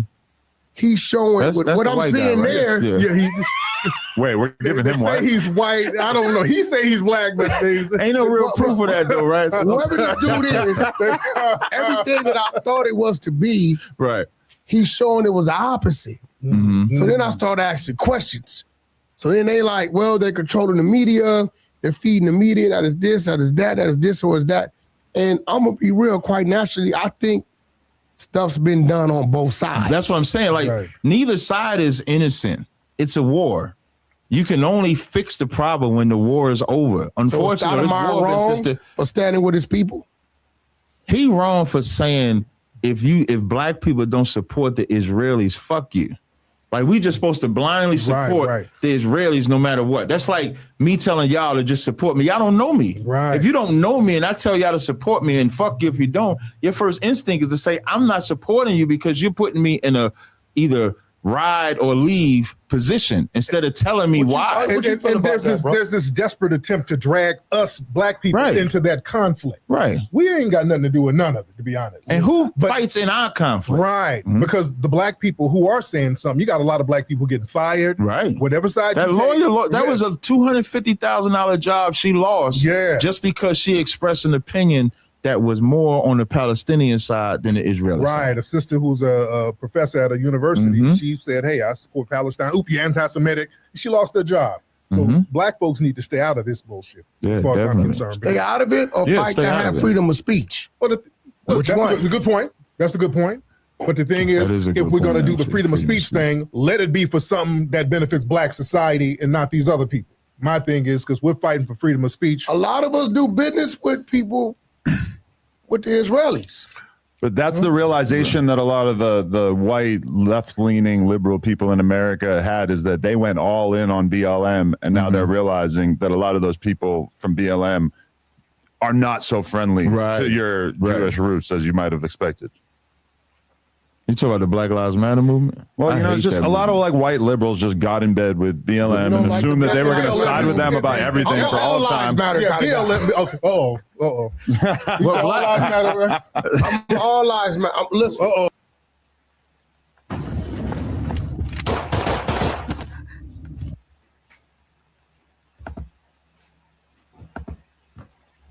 Listen. Well, I don't like Black Lives. Let's talk about that. Do we have to get some butter biscuits? We got to get some butter biscuits for Wack. I come in as a student. We got to get some incredible butter biscuits. I'm going to tell you why. If there's a football field, right, and every 10 yards is a different race of children, I'm going to tiptoe through that football field the same way no matter what area I'm in. I'm American. Right, that's fine. I believe that like black lives are in all lives, is it not? If black lives are in all lives. Like how? I don't get that. When I say all lives matter, black lives are contained within that. Their argument would be that, you know, nobody's ever questioned the white lives matter, but our country has a real serious history of treating black lives like they don't matter. Well, we have a system. We have white people in this world you don't care for? No, I mean, I'm cool with some white people. We still have white supremacy. Yeah, me that doesn't change. Yeah, but fuck them. No, I mean, the system is based on white supremacy. So we're in the system. It's like a jail. We can say fuck the jail, but we still in it. And that's more so what we be talking about. We talking about the system. The system, right. It's not an individual white person. You would have to destroy the system to really get rid of white supremacy. First you of all, can't do that. Look, man. Y'all got to stop acting like the system in 2023 is the same system in 1820. It's exactly the same. Wack. No, it's exactly the same. Wack. It's exactly the same. It's the same system. Wack. What's different? What's opportunity? No, we have more opportunity back then. You crazy as hell. We have more opportunity, less unemployment, more families together. Out of your mind. Brother, in the 1800s, one of the first black Israelites here in America. You do well for yourself. There's a brother named Frank Cherry. Brother had 100 acres in Oklahoma, right? Okay. Yeah. We were balling out, man, when we were coming out of slavery. They said, hey, we got to stop that. That's when they started to impose a lot of stuff, when they saw that we were creating these opportunities for ourselves. So you telling me today, in 2023, the opportunities that we have, the free range we have. Free range to do what, Wack? Every time I go to do something business-wise, it comes down to the information that I can put down on this application. Me personally, and I've been in some bidding wars with real estate in your backyard, in prominent areas, right? But the information that I put down on this application says I was the best guy for the situation. But Wack, being in the music industry, you know how it is. An Eazy-E needed a Jerry Heller to get in certain doors. Okay. A Dre needed a Jimmy Iovine. Jerry Heller needed Easy. He did. And he absolutely did. Other.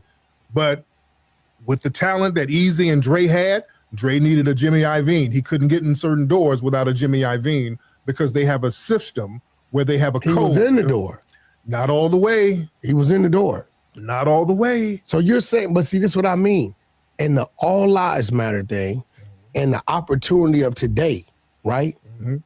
We all, in some way, work together. I have the product, you have the machine, right? But you're more so speaking like from business. Like, I think the Black Lives Matter, which is like one of the worst movements I've ever heard of. It was controlled opposition, man. Well, controlled. Out of every 10 blacks killed, every 10 blacks killed, we killing 8 of us. Nah, I don't know if I agree with that. What? Hell, that's the same number. What? Group. I don't agree. We don't kill each other disproportionately than other groups, man. Right. The No makeup industry, we talking about us. But that's like reverse. But any capitalistic society, there's going to be violence. We're not immune to that. We're not superheroes. You go to the Asian community, they got the Asian mafia. No, they doing their own thing. Right. So we are being pointed out like we're just ultra violent, and we're the only ones. We're the only ones. Everybody else, they don't kill nobody. They don't steal. They don't do. Only black people do that. So we're held one second. Hold on. I'm gonna let you speak now. I got Susan, the white lady you date, on the phone right now. Now, are you gonna say you got love for all lives, or do I gotta put Susan on the phone? I don't know no Susan. I'm trolling it. Let's get back to it. Hey, there is no Susan. He thought I was going to close the brother. You thought I was. It's a Dr. Umar moment. Yeah. I knew he was bullshit. I don't know no Susans or no white women. Hey, look, one thing about Wack. Come on, you think you're above some good white pussy? Yeah. I'm telling you, man, it's fire. Yes. Yeah. Come on, you know you didn't have sex with a white woman. I'm gonna be real. I haven't had sex with a white woman. See, now how you gonna say? How you gonna say you know you have it, but I had to? I'm gonna tell you why I had it. When I was young, I used to watch all these crazy movies. Mississippi Burning, was it Rosewood? Yeah. And I had this thing in my head that she was gonna say he raped me. And no matter what I said, you was going down. I was going down. So Right. I have a blockage. Is white. Don't do it. And you're not supposed to touch it. Yeah. What you need is a witness. I'm willing to sit in a chair in the corner. Come on. He gonna put you in the next movie, Wack. You're gonna be in the next Adam movie. I thought he learned his lesson fucking with them brothers. It's gonna be Wack and Crip Mac running a train on somebody in a movie. His wheels are spinning. We all want to see that go down. No, we don't. No, we don't. He's in LA through the power of group sex. All right. Oh, wow. Look at Adam. Y'all don't think that's homosexual? No. I definitely think that's Adam. Like to be in the room while me neither. You giving motherfuckers high fives and all that. Nah. That's some weird shit to me. I'm sorry. That's weird to me. Man. We all got our kicks. Yo, he White man is weird as hell. In this video, I'm going to show you how you can build your own AI video generator so you can cancel your cost. The white man is a deviant.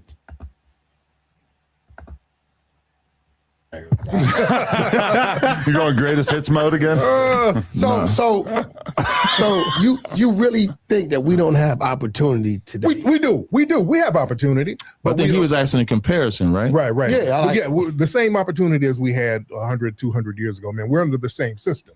That's why you disagree with Martin. Right. Because you I felt hate like Martin, to be perfect. Yeah, you felt like Martin who? Martin Luther King. Really? You didn't like Dr. King? Why not? Because when you look at segregation, right? So life before segregation was better. We had our own school system, and then uppity black folks wanted white education. So now you got Brown versus Board of Education, which disannulled the black school system. If you go economically, you take, what's that? The Negro League is a good example. The Negro League, think about a baseball team, right? Take Yankee Stadium, right? Well, what's out here? The Dodgers. So take the Dodger Stadium. If you go to watch the baseball game, you're going to get hungry. So you're going to patronize the restaurants. You're going to buy the memorabilia for the people that you like. You're going to do all of that. So that's what we had with the Negro League. Yeah. And because we wanted to hit the white baseball, we went and the owner of the Brooklyn Dodgers said he was using integration if we fought back about taking their best players. So they took Satchel Paige, Jackie Robinson, Josh Gibson. And he said, if they fight us, we'll say, don't y'all want to integrate? And so the American baseball's agenda was to destroy the Negro League. And in destroying the Negro League, you didn't just destroy the baseball team, you destroyed the surrounding cottage industries businesses around it, right? So when I mean by segregation, I'm not talking about no interaction with white people. That's not what I mean. But segregation is creating the same cocoon I said them Jewish people have.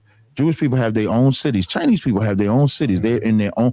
Jewish people have their own hospitals, fire departments. They have their own police department, and nobody says nothing. So that same cocoon is what we would have had while we were segregated. And we would still have the same problems. When we talk about in 2023, and you say the opportunities, and you say the opportunity, you say they're better, you say they're the same. I agree that they're the same, but what we lost in the opportunity is our family structure, education, and economic priority. And going to the Board of Education, that Brown case, initially they were trying to get resources for black schools. They didn't want to integrate. They didn't want to go to white schools. The NAACP came in, which was white run at the time. Right. It's still white run, by the way. I think it was founded by them. It was. Right. They had a guy named Spingard who was the president at the time. They went in and said, hey, forget the money. Let us just go to the schools. Let blacks go to schools with whites. And that never really worked because when blacks tried to go to schools, they just started putting black people in special education. Can I give you a horror story? Yeah, go ahead. Little Rock 9, I know you're familiar with that, right? Little Rock 9, for those that don't know, is when they took 9 black kids and sent them to Little Rock. That's that picture with Jerry Jones. Yeah, I know that picture with Jerry Jones where they showing them hosing. That's in Arkansas, right? Little Rock 9, they take them 9 kids and send them to school. They send them, National Guard got to protect them. They go through hell. The lady is like maybe 25, 30 years old. They're interviewing her and they asked her what was her experience. And she said, the experience was real rough. The white kids, they used to bully me. They used to pick on me and I couldn't fight back with them. But when I went home, I used to beat up my little brother because when you get oppressed, you have to channel that anger somewhere. So she channeled that anger out on her brother. Now, amplify that with black people and trying to integrate when you don't even have power to say no. As the NAACP is saying, let's go into them white schools and just go to their school. We don't have power to tell whites we don't want to learn this because we ain't established ourselves yet. We're only like 40 or 50 years removed from slavery. What power did we have? Now, we got power to sit down at the table. Like other nations have power. Even though when the towers fell, even though they so-called at war with Afghanistan, the Arabs was not profiled. Right. Nothing was done to them. No, they was profiled. Hell, where? For a quick minute. They was profiled. For a quick minute. When you go to the airport, see a quick somebody with the thing on. Yeah. They just was like, hey, I ain't getting no problem. Okay, but when I'm saying about profile, that's probably black people doing that because white people saw them turbans. Saw them turbans. Yeah, it wasn't easy being Middle Eastern in America for a few years there. What I mean by profile is like they wasn't getting pulled over and suspected, hey, you got a bomb in the car? No, like how we got guns in the car. Right. That's what I mean when I say profile. So we lost so much in the middle of building ourselves up. Integration comes, and then now in 2023, we lost so much in that gap. That's why I say that segregation was better. It's not that we shouldn't, like we're in America, like Wack say, we're in America. So we're in a melting pot of different ethnicities. So we're going to have to function within those ethnicities. But there should be a code of ethics that equal within those ethnicities. I shouldn't have a fair advantage over a white man just because I'm black. But he shouldn't have that same advantage over me. Now, I agree that we should have kept a lot of things within our communities during the Jim Crow era. Right. The segregation thing, I understand why they fought against it because we needed to be able to move around freely because we are taxpayers. Our dollars go to fund all of these things within society. We should be able to go across state lines or wherever without having to worry about getting shot. Like the sundown towns and stuff like that. So I can understand why they were fighting against that. The reason why they said, we'll let you guys into some of our stores because they didn't really let us into their communities. They created white suburbs and fled to there and left us in the inner cities and took the tax brackets with them. They said, you're going to have to give up all of your businesses if we're going to do this integration thing. And that was the trick bag we fell for. Right. Exactly. Giving up. Like if we could have kept it, then maybe it could have worked. Right. And also, they would do stuff like build these freeways all over the country within our communities. LA, Central Avenue. That 110 took a whole lot of area. Oh, that used to be a village? Prosperous area. That 110 took it out. And Crenshaw they putting that train down Crenshaw. That's destroying Crenshaw now. The 110, I mean the 10 freeway, it goes over an area that was Sugar Hill. That was a prosperous black area. They put it there to destroy the area. So they designed. That's not too far from what they had called the Black Beverly Hills. Yeah, that's the same area. Yeah. So that's what I mean when I say. Can I throw out a topic? So I think a lot of white parents in particular in America in this day and age are concerned that when they send their kid off to school, that the school is going to have been captured by some of the wacky woke ideas of the time, and that your 4-year-old kid is going to be taught by a Robin DiAngelo or a Ibram X Kendi type character who basically is going to teach your kid to be solely obsessed with race. I have a 3-year-old daughter. I see the way that she is completely oblivious to race, and sometimes it occurs to me that until the world perverts her mind and makes her, start to think about other races that's fundamentally different, that stuff is just not going to seep into her brain. So when you bring up like critical race theory, I think, a lot of parents, maybe some of them have been kind of brainwashed by the media, but it does seem like kind of a reasonable concern that as a reaction to, traditional American racism, that a lot of, schools and institutions and stuff have just gotten to the point where they think that the cure for racism is to obsess over it and to teach kids that their identity is the most important thing about them. And I think a lot of people, white and black, find this idea kind of disturbing. So the narrative, because I hear this from a lot of white people, we don't want our kids to get the woke knowledge. They don't need to know anything about race. It's woke CRT. And let me tell you something. I have little children, and they be on these Xbox games, and there's 4- and 5-year-old white kids yelling nigga, nigga, nigga at the top of their lungs all the time. White children are taught in the home about white supremacy. They know anti-black racism early on. So in schools, we should have a counter to that. We should talk about the black experience and how to counter anti-black racism, not to ignore it because it's being taught already. Also, the CRT thing, they say, well, it's going to teach white kids to feel guilty about themselves. For years, we've been reading about how black people were nothing but slaves. White people did everything for us. We had to beg for justice. We had to do all this. And we're taught inferiority in schools all the time. So we should have a counter to teach that stuff. But I definitely agree that we shouldn't be teaching kids that black people were inferior or slaves or whatever. Like, I feel like if anything, we should be teaching kids that they are not guilty of the sins of their fathers and that your racial group, that you shouldn't be held liable for things that happened hundreds of years ago. You know what else we've been doing? Right. But history is history. If you tell history, but guess what they've been doing? Right. But if these dummies, right? If you go ask your nieces and nephews, the stuff we was taught, the little stuff we was taught in school, they don't teach it anymore. And then they over here advocating to have these statues taken down. They're letting them erase it. Right. So if these statues are down, you're not teaching it in school. The parents are at home working 2 jobs because the cost of living is crazy, right? The children being raised, they know nothing about how we were oppressed. Right. Keep them statues up. Mommy, what's that? That's Robert E. Lee.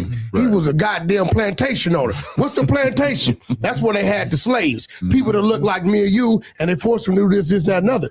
They are allowing them to strategically erase it. And we sitting here saying, yeah, take down the statues. Yeah, but the thing is, that's a part of American history. But are they going to put up a statue of Farrakhan and say, hey, we're going to keep that statue up? They're not going up. That's not going up. Right. They're not. But so because they know that it sends a certain message. You put up a statue of somebody, that's an honor. It's already You're honoring somebody. But it's up. But the thing is, if you're putting up a statue of a white supremacist, because that's what these statues are built for. That's cool. To honor white supremacy. What's the message you're trying to send if you're going to put that statue up? So what did we just erase? See, the way you looking at it is how they want us to see it. Yeah, we're taking it down. You're right. It's wrong.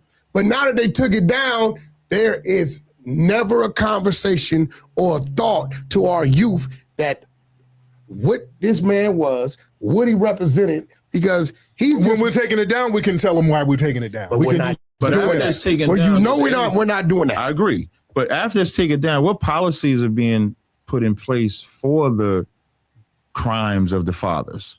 Like if today's white folk want black folk to look at it better, you have to make amends for it.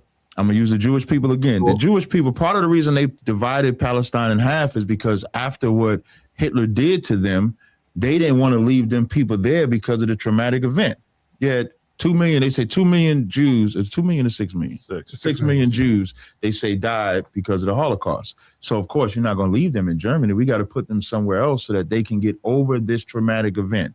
Whereas the white people in America want us to forget and not talk about race, but they have done nothing for us to get over such a traumatic event. So they don't want us to talk about it. They want to erase the statues. They don't want to change no policies, but they're not doing anything for accountability. And that's what presents the greatest problem for us in America. It's like you want us to get over the mounds and mounds and mounds and mounds of oppression that you put over us, but you've done nothing to take the mound away. Right. So I think if we can get to that point, then maybe the Israelites won't be as mad at y'all, because then we ain't gonna have no talking points now. But y'all refuse. When I'm saying y'all, not you, of course, but white people refuse to take accountability. They just want words. They just want to remove the statues so your memory.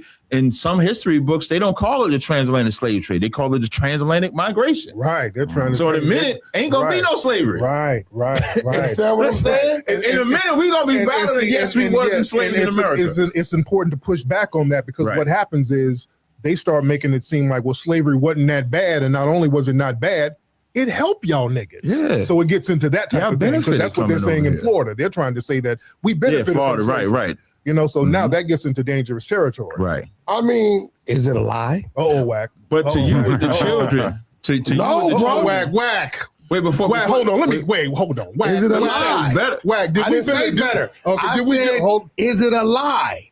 Did we benefit from slavery, Wack? Is it a lie? Did we benefit from slavery, Wack? Slavery was horrific. You explaining, Wack. Listen, a horrific thing that happened to our people. Did we benefit? And I say this, Wack is and I'm talking to the people that are still participating in some of the things I used to participate in. Right. Our people went through these things. Right. They went through them from the worst to segregated times. They went through these things, right? For us to get to where we're at today. Right? Am I right? They sacrificed. They're sacrificed, right? So, where we're at today, right? You don't think that had to happen for us to get here because of how we was brought here? See, you said we was already here. Yeah, many of us were already here. Okay, so then I guess they kind of took control and did what they wanted to do with us, right? Right. So you don't think all these things had to happen for us to be where we're at today? For you to even have the... That's not a benefit. That was something that we had to create on our own. The Foundation of Black Americans. Nobody ever gave us anything. Other groups came over here and benefited right off the rip. The minute they got off the opportunity. boat. They gave eventually. Well, hell, we had to take the opportunity. You're right. I mean, let's be real. Everything that we created was something that wasn't given; it was forced. We had to do it because it was of a movement behind. Even like with hip hop music, man, that was because of deprivation. We couldn't go to music schools. We couldn't go to dance schools. We couldn't afford instruments. So hell, let's go to the park, get the crates, get the buckets, hit buckets, and just do it. Even with that, that's why the Birdmans, and I don't really fuck with him, but the Suge Knights, the Master P's, the Irv Gottis, that's why they were like very important. Right. Because at one time they were paying guys 30 cents. I remember seeing an alcoholic check. You know, J. Rose from appointment. It was like there were literally 3 of them breaking up 30 cents. Damn. But guys like Birdman and Slim and Suge turned that 30 cents into 30%. Okay. And since then, it has risen. Right. In some cases, like Birdman, 80, 85. Me personally, I've never been nothing less than 50%. Okay. Right? So you're right. And it took Suge going in there, where he went in there, demanding how he demanding, for them to say, okay, these Negroes finna start acting crazy, man. They, you know, let's give them what they want. We already making trillions, you know. Right. So I get that. You're right. Right. You're right. You're right on that. But I would never say we better because of slavery, because we would have to just look at our living conditions prior to see. I was debating this white guy. He said, he asked a similar question. I said, well, can you explain to me how we was better? And he said, a 2-story building and flushable toilet water, like having that system. He said that made it better for us. And it's weird when you say that, because it's almost they're almost desensitized to what our culture, way of life, or lifestyle was prior to colonization. So you would have to ask the people before they were colonized, do we need to be colonized to see if it was better?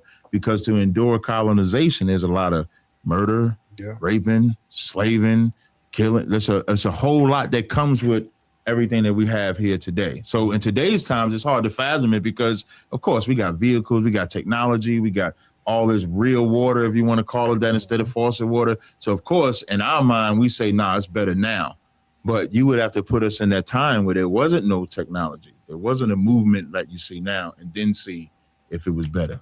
And I wouldn't think it was better. Right. And Black people were bringing a lot of technological advances to Europe. You had the Moors, and they brought in the science and mathematics and architecture there. Absolutely. So the benefit was other people benefiting from the things that Black people were bringing to the And which really, we should, I know you were going to say something, but which really, all races should be able to come together for that economic benefit. American way.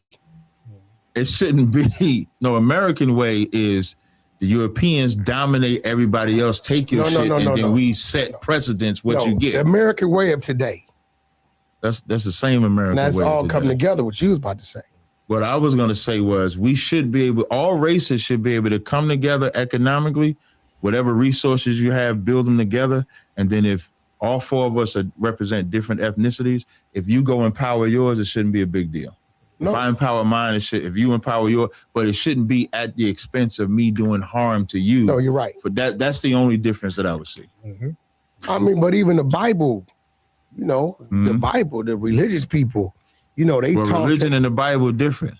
They taught that violence was the way. Nah, that's why I said religion and the Bible. It ain't been more killings. The most killings ever in the history of the world is religious war. Absolutely, because see what they take with the Bible. You got them Christian thumpers, the Muslims, they take that Bible and it's like, believe in this God or you die. That's not in the Bible. The God of the Bible never said, kill these people for not believing in me. Never said that. But Christians or the Crusades would push it in that way. Like, if you want to talk about historically, Christians like the worst murderers ever.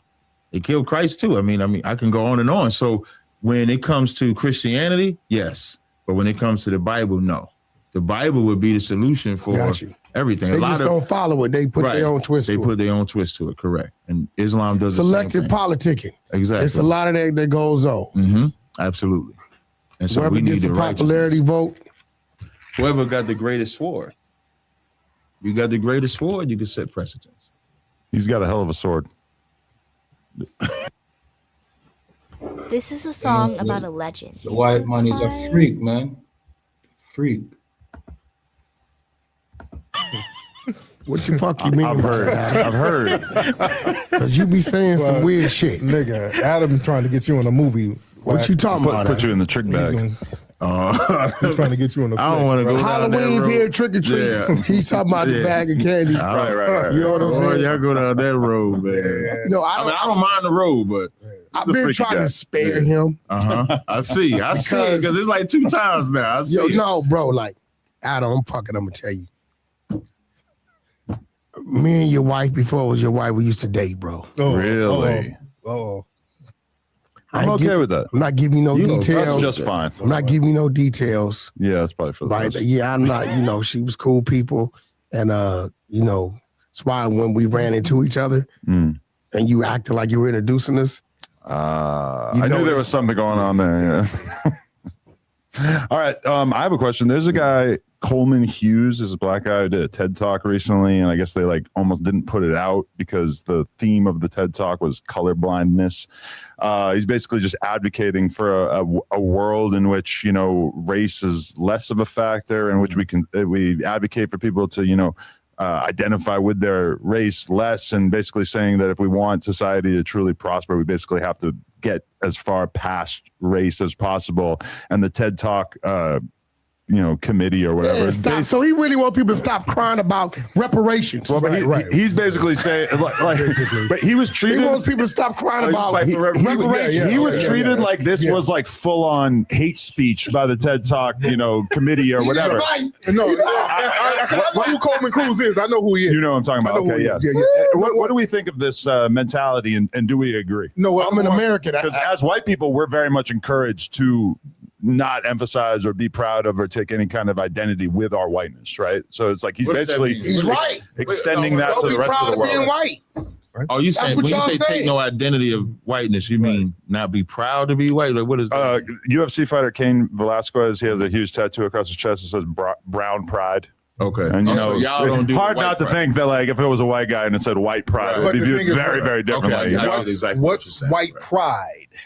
It definitely has a bad brand, that's for sure. See, that's the thing. Whenever y'all start saying white pride or what, somebody has to die. Then all of a sudden, somebody's going to die. So you can put black pride, brown pride, right? But then white pride means something negative. Black pride, we don't. It ain't violent. It's just like, hey, it's not violent, and it's a counter. Right. It's a counter. Right. It's a counter. So are you saying some white people can't be prideful for being white and not be saying I'm identifying? Who are you sending the message to? Right. Because we already know you dominate us. So who's oppressing you?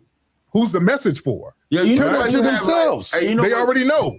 So when they say white pride, that's letting other people know something else. White pride means, hey, we got to get on code against somebody. White people don't even have to say white pride. Right. Meaning, that's crazy. I'm gonna tell you why. They say it by that very Negro League that I was talking about. You know how they say white pride? Jackie Robinson and all of them left to go hit that baseball because they wanted acceptance. We cry too much. No, hear what I'm saying? Our people cry too much. If you take 300 years of oppression, and during that 300 years, I ain't falling for it. But during that 300 years, right? Black people are told we come from monkeys, we apes, we don't know nothing. So black pride stems from the results of white pride. Mm-hmm. So now we have to tell people, like they tell blacks invented this. Black was the first heart surgeon. Right. You know why they saying that? Because in history, black people are taught we didn't do nothing. Right. So we have to instill black pride into black children. Right. White folk don't need pride instilled in them, because they're not taught that they didn't do anything. They are new white kids born every day. And their brain functions that I know it. Why can't they be taught to have white pride? They're taught as if our kids are taught to have black pride. You're taught that every day as a white kid by the privileges and the advantages and benefits you get as a white person. Hold on. My daughter ain't never had a sidewalk in front of her house. I'm just being real.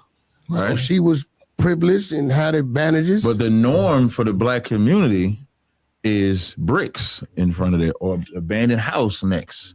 You can't go to this store because if you go to this store, you might get shot. You gotta go to that store. Are we scared that if they say white pride, that something's gonna happen? I don't think it's a matter of are we scared if they say it. It's just an unnecessary trope to actually say. But we can say it. But they can't. Ours is a counter. Ours is to uplift. Like black people, like the black man's been beaten down to powder. And so how do you build him up? You have to inspire him. When they tell stories of like the wars that they won and conquered this and they have Memorial Day and stuff like that. We don't have those days. I believe all people should have the opportunity to be prideful of who they are. Armenian pride. Right. Brown pride, which represents the Latin brothers. Black pride, white pride. I mean, everybody's not on. So what are you proud of? What are you taking pride in? Of being a white man. Okay. What does being a white person mean? That's not what a black person is taking pride in. We're not just saying we're not taking pride in just being black. We're taking pride in recognizing the accomplishments that black people have done. Right. Like we created music. If a person wants to be a doctor, and all they was taught was that only white people were doctors or Arabs were doctors. And we could show them, no, these black people were doctors. It's inspiring.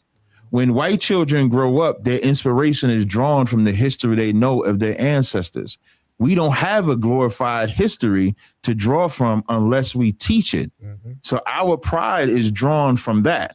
That's where it comes from. So now when you learn, that's what's so important about black schools not getting destroyed, because then we would have never lost. We would have no need for black pride. So when people won the Olympics and they sat up there on the podium and put that black fist in there. That's right. How did that make you feel? That was inspiring. Okay. So why, if a Caucasian individual was standing on the podium, that same fist couldn't be inspiring to their because people? Who's oppressing him? Why is his fist up? Why are we even talking about oppression? It was a goddamn race. What does the fist symbolize in that moment? Power. But that's what it symbolized. But it symbolized black power. Am I right? That's what it symbolized. Because during that time, there was a master race, and we were the inferior race. We talking about motherfucking race over at the Olympics. Yeah, that's ain't no master. I thought you saw about that picture when the brother put the. But still, that was still. That's during the time where we're supposed to be inferior. So you saying today that. Today they don't do that. Only a Hispanic or black can be prideful of who they are. Is that what you're saying? In I forget where it was. Are you saying only a Hispanic or black can be prideful of who they are? Well, the dominant society, they're already prideful about who they are. They know already. So they're the only one that can say it or symbolize it. No, I'm not saying that. When a white person does it, is negative. Because what are they doing it for? Usually when somebody emphasizes their whiteness. What are you doing it for, white guy? What if I said, I'm very, very proud of being Italian or French?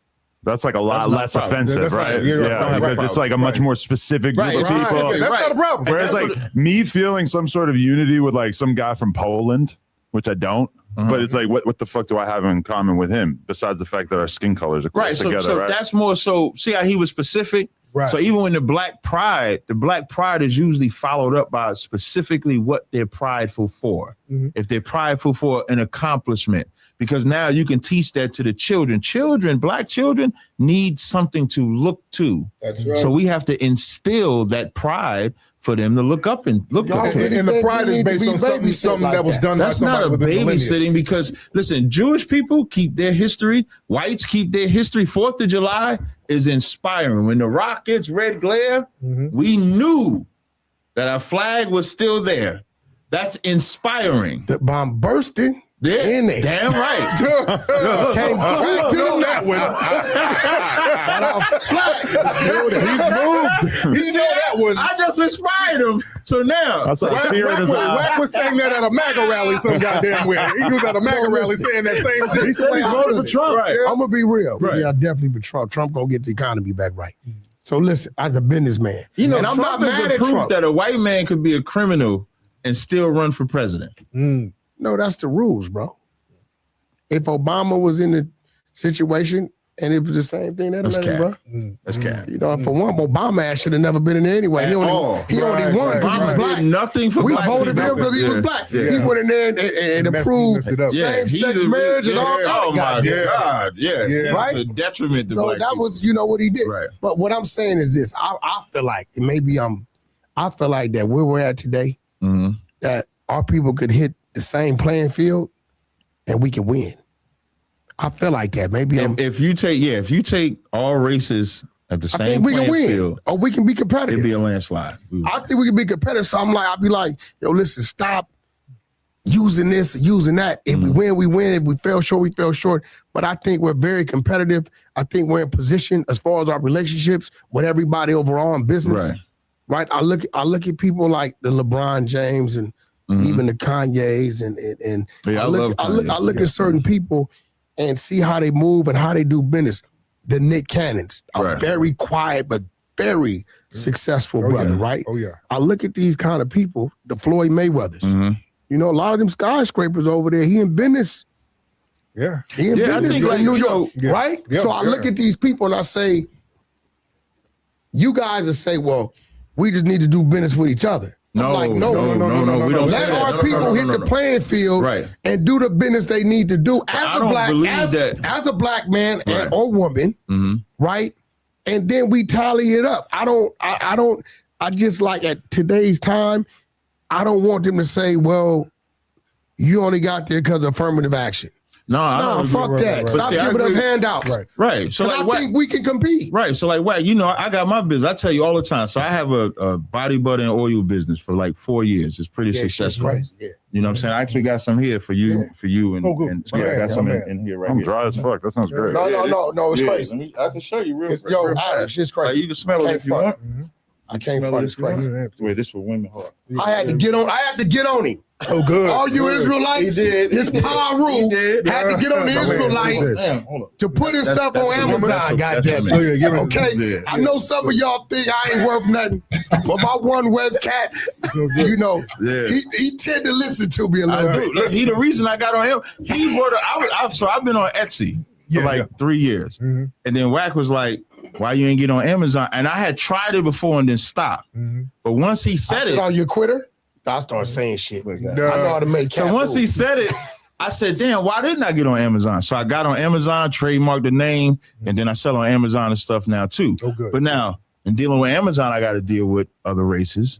The product that I get comes from other races. So I'm never saying that we shouldn't do business with each other, but there also has to be a sense of loyalty that we have to each other economically, which we don't have. Like the dollar runs out. Like you can't, that whole terminology about the dollar leaving the black community, you're never going to defeat that because we don't run like electricity, internet and stuff like that. But from a business perspective, we should support each other a little more. I think that's where we kind of fail. So no, I'm not saying we shouldn't do business with other nations, but we should have some sense of loyalty to each other at the same time. I totally agree with that. Back to your thing about Coleman Cruz. Now, Coleman Cruz, you know, he's Puerto Rican. He's not even Foundation of Black America. And he's employed by these little white supremacist think tanks. So they give him talking points and they push him out there. He went to one of the reparations hearings to talk against reparations. So he's a puppet of white supremacy. So I don't take anything he says seriously. I got to look into all that. Oh, yeah. Coleman Cruz. So he Coleman Hughes. His middle name is Cruz. Coleman Cruz Hughes. Cruz. That's why I was like, I thought you were just clowning him. No. That's his real name. He hides his real last name. Puerto Rican. His last name is Cruz. Is his daddy Puerto Rican? I don't know. He's Puerto Rican. I know that. Yeah, well, Puerto Ricans is all right with me, but cool, but long as they ain't saying no stupid stuff. Right. As long as they ain't breakdancing. My guy Hefe. Shout out to my guy Hefe. Hefe, my guy Hefe from Puerto Rico. That's family. But he's not Puerto Rican dude. He's not qualified for reparations here. So he shouldn't be speaking from a reparations we're talking about for the U.S. Right, because he's not even qualified in speaking on reparations. You think that'll ever happen? It'll happen. It's going to happen. Reparations. Yeah, you think it's going to have so many restrictions on it? Oh no, that's why we got it on the grassroots. We got to stand on it. It's going to happen because look, man, they're already paying a form of reparations and containing us. The police, they give these people billions of dollars to keep us subjugated. Reparations are already being thrown out the window. It has to be given to us directly. You understand? Gotcha. What about you guys getting the vaccines early? That was reparations, right? Shit. I ain't shot. They were saying that. You know they were saying that. Right. I remember. They were saying. I feel like they offended everybody with that. Yeah, white people were pissed. But you guys get the shots first. I'm like, what the fuck? Turns out we don't want it. We don't want them. Right. I didn't even know they said that. Yeah. Captain Tazaryach, what is the name of your product? Oh, thanks, man. So I have these oils too. These are men oils. I'm gonna leave these. That body butter is amazing. Yeah. Body butter. I also sell it for women too. Yeah. So this is a body butter that'll replace your lotion. Don't you got a Love and R&B body butter too? Yes, I do. Yeah. Yes, I do. We're supposed to finalize that too. Yeah, definitely. Let's get that going. And rolling. But I have this on my website, callgas.com. You can find me on Amazon. I can sell it. I brought this here for No Jumper, for Wack and Tariq. And it's for men and women to get y'all in the game with the women. Yes, indeed. Oh, definitely.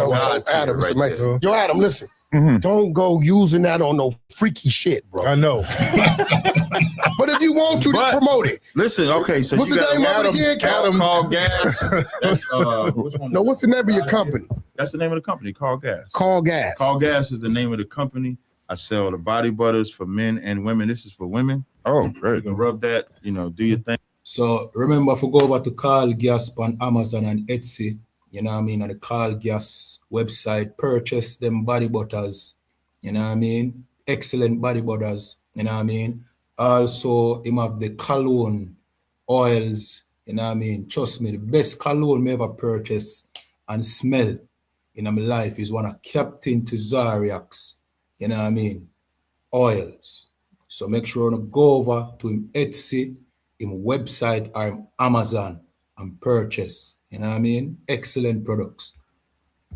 Adam gonna rub that on the brother's back while he's smashing later. This looks perfect for his head. Did you say that? Right, get over here. Did he just say he gonna recruit you, Wack? Rub it. Man, how come when he say crazy shit, you be wanting to fight me? He just said he gonna rub. I'm super used to you. I only see him once in a while. Hey, I know people are going to be asking what particular meaning is there behind the gauntlets or whatever you so call in the them? Bible it says that we wore warlike apparel. So we wear like the armbands, we wear the headpieces or war scarves, we wear fringes on our pants because for us this is how the children of Israel dressed biblically. So when we go out and do the work, that's how we dress. The cops ever give you a hard time about that? Yeah, do they ever trip? Only when we try to get in certain spaces. They might say because of the spikes on there, they try to say something, but on the street, we've never had a problem. It would be a pretty good weapon, though. For real. Yeah, When I see videos of y'all making white people cry when y'all debate get on their boots and on their knees and kiss the feet. That's the Yeah, fun. we make Wait, hold on, we got to see. Y'all can't condemn it on one side and then glorify it on the other. They be saying they sorry, so like we'll be out there speaking. They're telling the we come out there and we say, "Are you sorry for what your ancestors did?" And they say yes. They say, well, "Are you willing to show by example you sorry?" They say yes. It's okay. When the Bible say you got to get on your knees and kiss the feet or the boots of those Israelites, and they get on their knees and kiss the boot. I do not condone. Look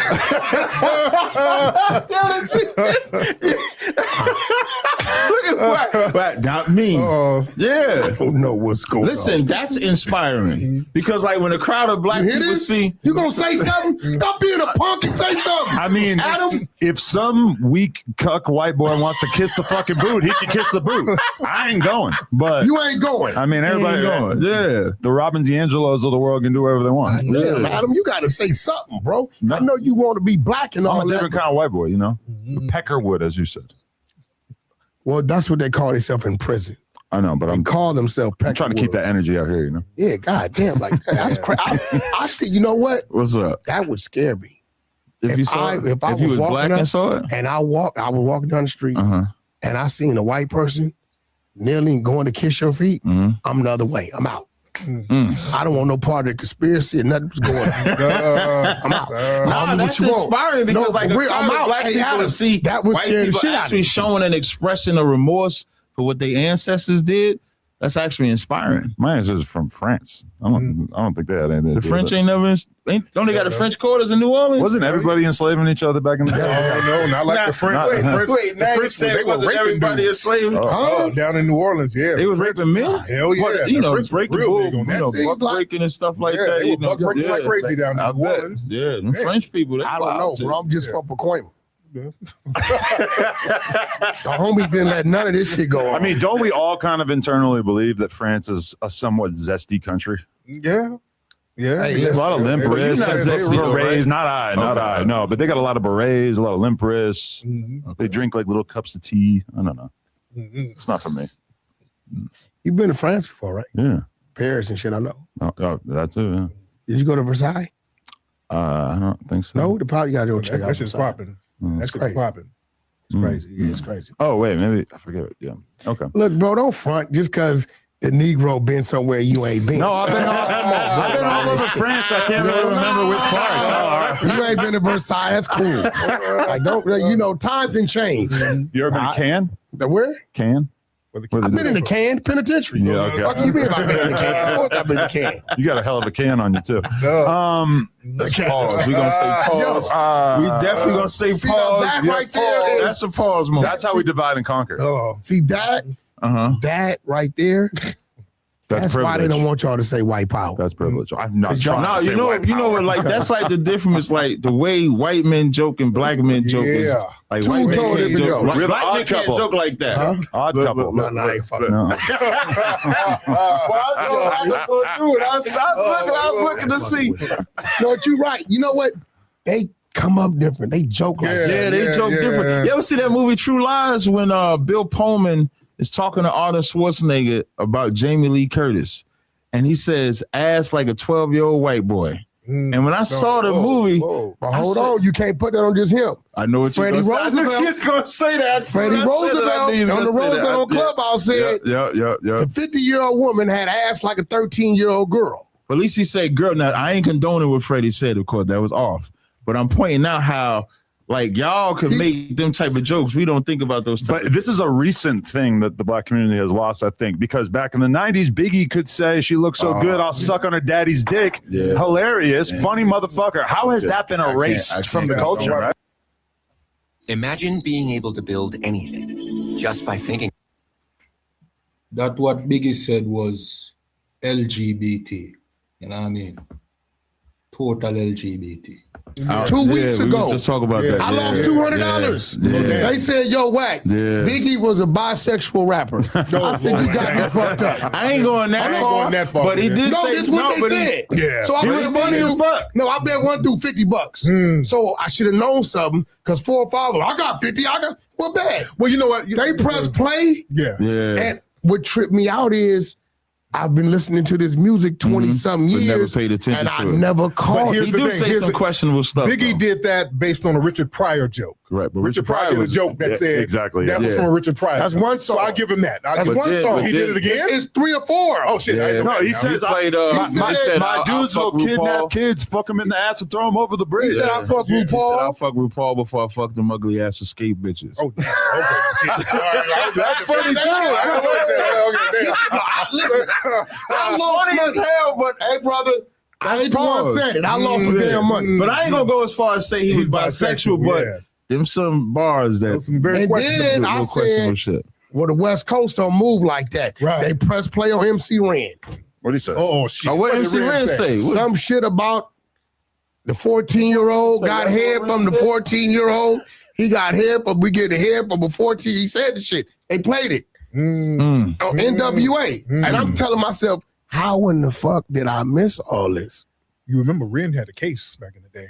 Because Right. He definitely, but he said it. Ren is the homie. If you really spend some time with Eazy-E's discography, there's some fucking wild shit in there. It is Not from Easy, though. Yes. Well, I'm not saying some gay shit, but not from Easy. he does have Not one from song Easy. that was kind of like later Shout on out in to his Lil career Easy. where he's basically rapping about doing a bank robbery and then taking the teller out back and going to fuck her / rape her since this is a bank robbery, right? And No. she has You're a assuming dick, that. And he shoots the dick You're off. assuming that. I ain't gonna let you get that off on Easy. He says the bitch No. had a dick, quote unquote. No, hold on. If he says I'm gonna take the teller in the back to fuck her, he's saying the teller might be so turned on by my gangster, she might give me some pussy. You're not finna do Easy like If you're robbing a bank and you fuck someone in the course of robbing the bank, I'm pretty sure that falls into the rape No, category. definitely doesn't. You're assuming that. I ain't letting you get I don't that feel off. like the teller has a lot of No, choice Easy, I in got this your moment. back. Even though your sister don't like me, whoever she is, she be talking crazy about me on my DM. Lil Easy, I got your back. He shot the dick off in the song. So then the woman was a man. No, that's a gun, weirdo. What? Yeah. You So it never sound heard like Blueface say, I got 2 dicks? Yeah, I do like that. That's because most black people keep that gun in their waistband. So when he say, I got 2 dicks, one of them, he's talking about the barrel of the gun. Fuck, white guy, catch up. Yeah. I think you're taking some leaps there. Prove. Okay, I gotta go do porn. What are you guys doing? Damn. He ain't lying. Yeah. He got the people waiting in the gotta run back. up outta here. Is Oh, it yeah, male yeah. or female? Female. It's all right. I'm glad I It's have to never been a assure male, you. right? Oh, okay. So listen, man. Today, Let me go. I don't want to step on something that's weird and slippery on the floor. I started looking around. No. You definitely don't want to be around this guy. No, I don't go back there. I went back there on accident and see lockers and handcuffs and chains and beds. He got I remember a bed that and episode. phone. I remember that Yeah, I don't know episode. what's going We on. got some dude trapped in a cage. Oh, shit. yeah. It's like Pulp Fiction. Is it the black dude you got in the cage? You can't tell. He's got a gimp suit on. I have a buck breaking up in here. What is a gift suit? It's like an all black suit that covers your face and your whole body. You ever seen Pulp Fiction? Yeah, I saw Pulp Fiction. Don't. Yeah, because that fucking huge black dude ends up. Oh, he talking about vid rings. Yeah, your man's. Who? Bing, I ring, fuck with him. Right? Didn't you manage him at one point? No, that's Big U managed him. whoops. Oh, wow. Big U managed him. Okay, And right. Gilly was on a bunch of movies. The Animal series, the Animal. Right, 1, 2, yeah. and 3. I remember the Animal series. Nipsey was on one of them too. Mm-hmm. Nipsey was on one. Wacko was on one too. I think gangbanging would have a better image if it was more like Pulp Fiction. You think so? Just driving around in an old car, wearing suits and shit. Yo, listen, man. Had a good vibe. This week you on the Adam and Wack show, Wack and Adam show, no jumper, and we got 2 very special guests. That's right. Tell them who you are. I'm Captain Tazaryach of ISCBK under Commander General Yohana. And I'm Tariq Nasheed, film director, activist, player from the Himalayas. There we go. And shout out to my boy, Sir Major. He helped me bring this together. That's love. Yeah, and let us know what else you want to see discussed and other guests that you want to see come on. Maybe we could run this back again sometime. Yeah, man. Tell Richard Spencer get some heart. Hey, Rich. Hey, Rich, man. Hey, Rich, Come on, man. stop running, man. Stop running. It's just You a bring conversation. 5 of your people, man. Like, what do you think we go? Maybe he see Adam survive. We didn't touch Adam. We laughed with Adam. Now he can feel he'll I be feel like safe. you would get along with Richard Spencer to such an extent that you might be kind of uncomfortable with it. Nah. Listen, tell him that. You're both identitarians. Yeah. Why do you think I wanted that debate to happen? Yeah, no, I would love to. You know, that's usually what, because I've had a few of these type of conversations with a Richard Spencer type, and that's usually what ends up happening. Right. The difference is of course, he's pro his side, I'm pro my side. Because Nick Cannon went to Montana or Virginia or whatever and did a whole podcast with Richard Spencer that never got released, but they put out a couple little short clips. Why they didn't release it? Well, I'm guessing because they got along a little too well. Because in the short clips that I've seen that they put out to promote it, Who filmed it? Rich? Nick Cannon went on a mission to do this podcast with them, but they seemed like they were getting along. So it's great. Nick's Cannon's footage. Yeah. Oh, Nick, come on, bro. I'm coming to holler at you. Yeah. We got to see that. This was right around the time that he got all See, the canceled. reason and shit. why I wouldn't have done it is because I would have probably fell short of what they wanted to do, what they want us to look like, and I know that. He'd have said something to me, and I'm tripping. So Cap, Right. my brothers, they're a little more disciplined than me when it comes to that. I'm not at that point. Not to say that I won't get there. I see Richard, that he as a don't go off weakness. he don't go crazy with it. He's real cool with how see, y'all can see he can say something to one of y'all, and y'all can get away with just debating it. Right. He say some crazy shit to me. My people looking at me like, But you let him say that to you? I think you would be let down by how little racist shit. no, he but says. listen, I was gonna be Like, here. he's almost reformed a little he's bit. codified. He knows what not to say that will seem inflammatory. You know? Yeah, but I wasn't gonna set myself up. So I was gonna put one of you brothers right here. Yeah. Hey, listen, we wasn't here for all that. Yeah. All right, I gotta respect my brother Adam. Right. Adam had his representative. The ex-Klansman, I had my representative. That's right. For the record, Destiny was my representative. Oh, you let me Destiny's get not that black enough for you, which is news to me. I thought he was up to the dude task. we interviewed? Yeah. He was all right. He was all right. I mean, I see why y'all got along because he's an openly gay guy. Oh, damn. Bye. Damn. Damn. Same That's the shit. homie. Same shit. I'm just saying. Damn. Shout out to Ray J. Yo, listen. We got to do the ask me, could we do it? You know, I just had Sydney Starr on here, right? You know, my well, I can't say mine. I can't say I mine. knew you was gonna say it. So that's Ray J. Network. Right. The show is called The Girls Club.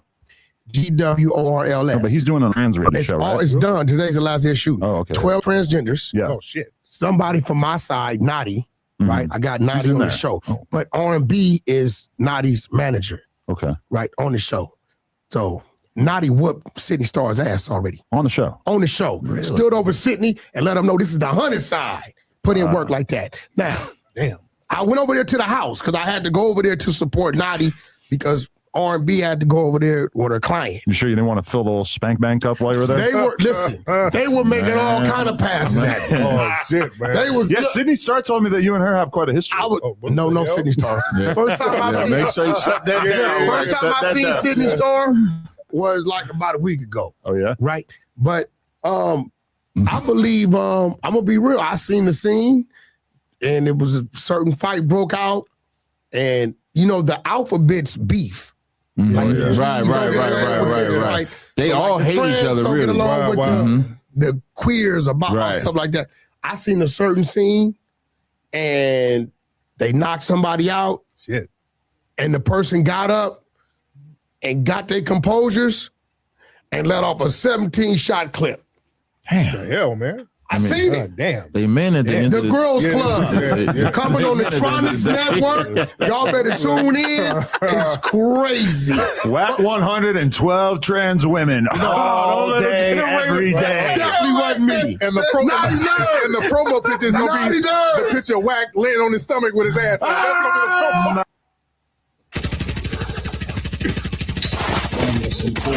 Man.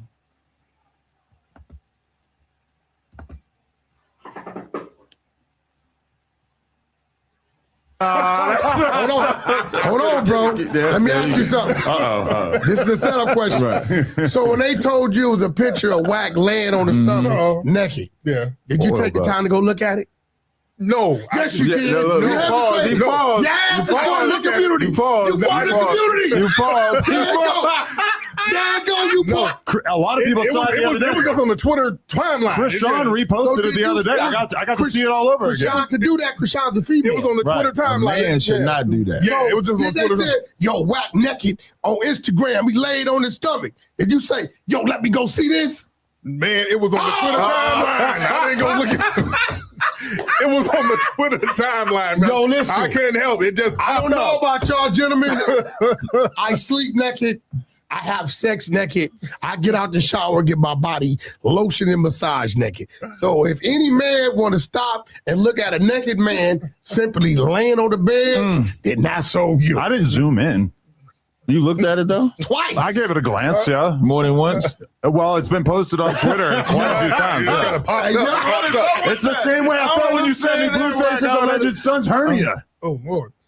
Blueface put that up. Now I know it's just some random guy's fucking son's hernia. It's a hernia. And he did that to get him help. And I think he got him. I think that was wise to do. She Posting the hernia? She had missed 4 appointments. Oh, yeah. That made her, because now people like, yo, are you going to take the kid? He brought the put up all necessary the- attention to get the kid taken care of. That's what he did. Because she was doing a horrible job. Now it ain't even his kid. Allegedly. Allegedly, she won't give up a blood test. Gotta check the results of the blood test. All right. Appreciate you guys. Thank No you so problem. much. Thank you, man. Appreciate you bringing that. Microphonecheck.com. Check out Microphone Check. We got a new hip hop movie coming out. Everybody support that. Microphonecheck.com. And it was my Who pleasure. filmed that? That's you? Yeah. I'll definitely check that out. Make sure you go to callgas.com, get the flyers, body butters, and body oils you can find, and go to our website, ishbk.com. You can see all Israelite information. That way. Love. All right. Yeah, man. So once again, Captain Tazaryach stand out, you know what I mean, as the adult in the room, you know what I mean? Yeah, man. Built by the ISUPK and a commanding general, Yohana. We build men. You understand? Of course, this was on the Oppressors podcast, and the Oppressor is the biggest freak out there, you know what I mean? That when them no jumper, Adam 22, you know what I mean? Very disgusting heathen. But, you know what I mean? We set a poll and Captain Tazaryach win on both polls. You understand? All right. Now the Tariq Nasheed person, I think he's the founder of the FBA movement, right? No, me I hear him talk now and me I hear a little different argument from where me see on the internet how FBA represent the argument. So now he's saying that some black people was in the Americas. Me not gonna argue that, right? Me not argue that none at all. But some FBAs make it seem like the native Indians and the Tainos are fake. That they were brought by the white man. And they are fake. They are not the true natives. And that's just absurd. That's divided. You know, that's division. That's, you know what I mean? If that's the argument of the FBA movement, I would say that's COINTELPRO. You understand? But as me I listen to the brother, Tariq, it don't sound like a that him I say. Maybe some people misunderstand what him I say and don't create them own sub-movement. But, you know what I mean? The jury is out on that. But once again, Captain Tazaryach, the adult in the room, you understand? Yeah, man, which shows you that the ISUPK stands alone. And with that, if you don't have questions, just throw it in the chat. You know what I mean? Also, Gucci rated. All right, if you don't have nothing else, throw it in the chat. We're going to close out now. You know the thing already. To order to everybody who came through. Another excellent reaction. You know what I mean? Yeah, man. So, I not see no questions, so we just going to end the live. All right? So, tune in again tomorrow. Tomorrow, we're going to have another reaction with Captain Tazaryach. You know what I mean? So, make sure to subscribe. Hit that subscribe button. You know what I mean? Notification bell as well, so you get the notification. You know the thing already. You know what I mean? My name is Priest and Officer 500 Kayadwan, ISUPK, Jamaica, and the Commanding General Yana. Make sure to go to isupk.com, subscribe, go over to Carl Gas and Etsy, and Amazon and the Carl Gas website, purchase, you know what I mean, body butter, you know what I mean, and the cologne aisles them as well. You know what I mean? Subscribe to every ISUPK page. If you're Black, Hispanics, and Native Indian, get inside the school. And with that, shalom. I'm out.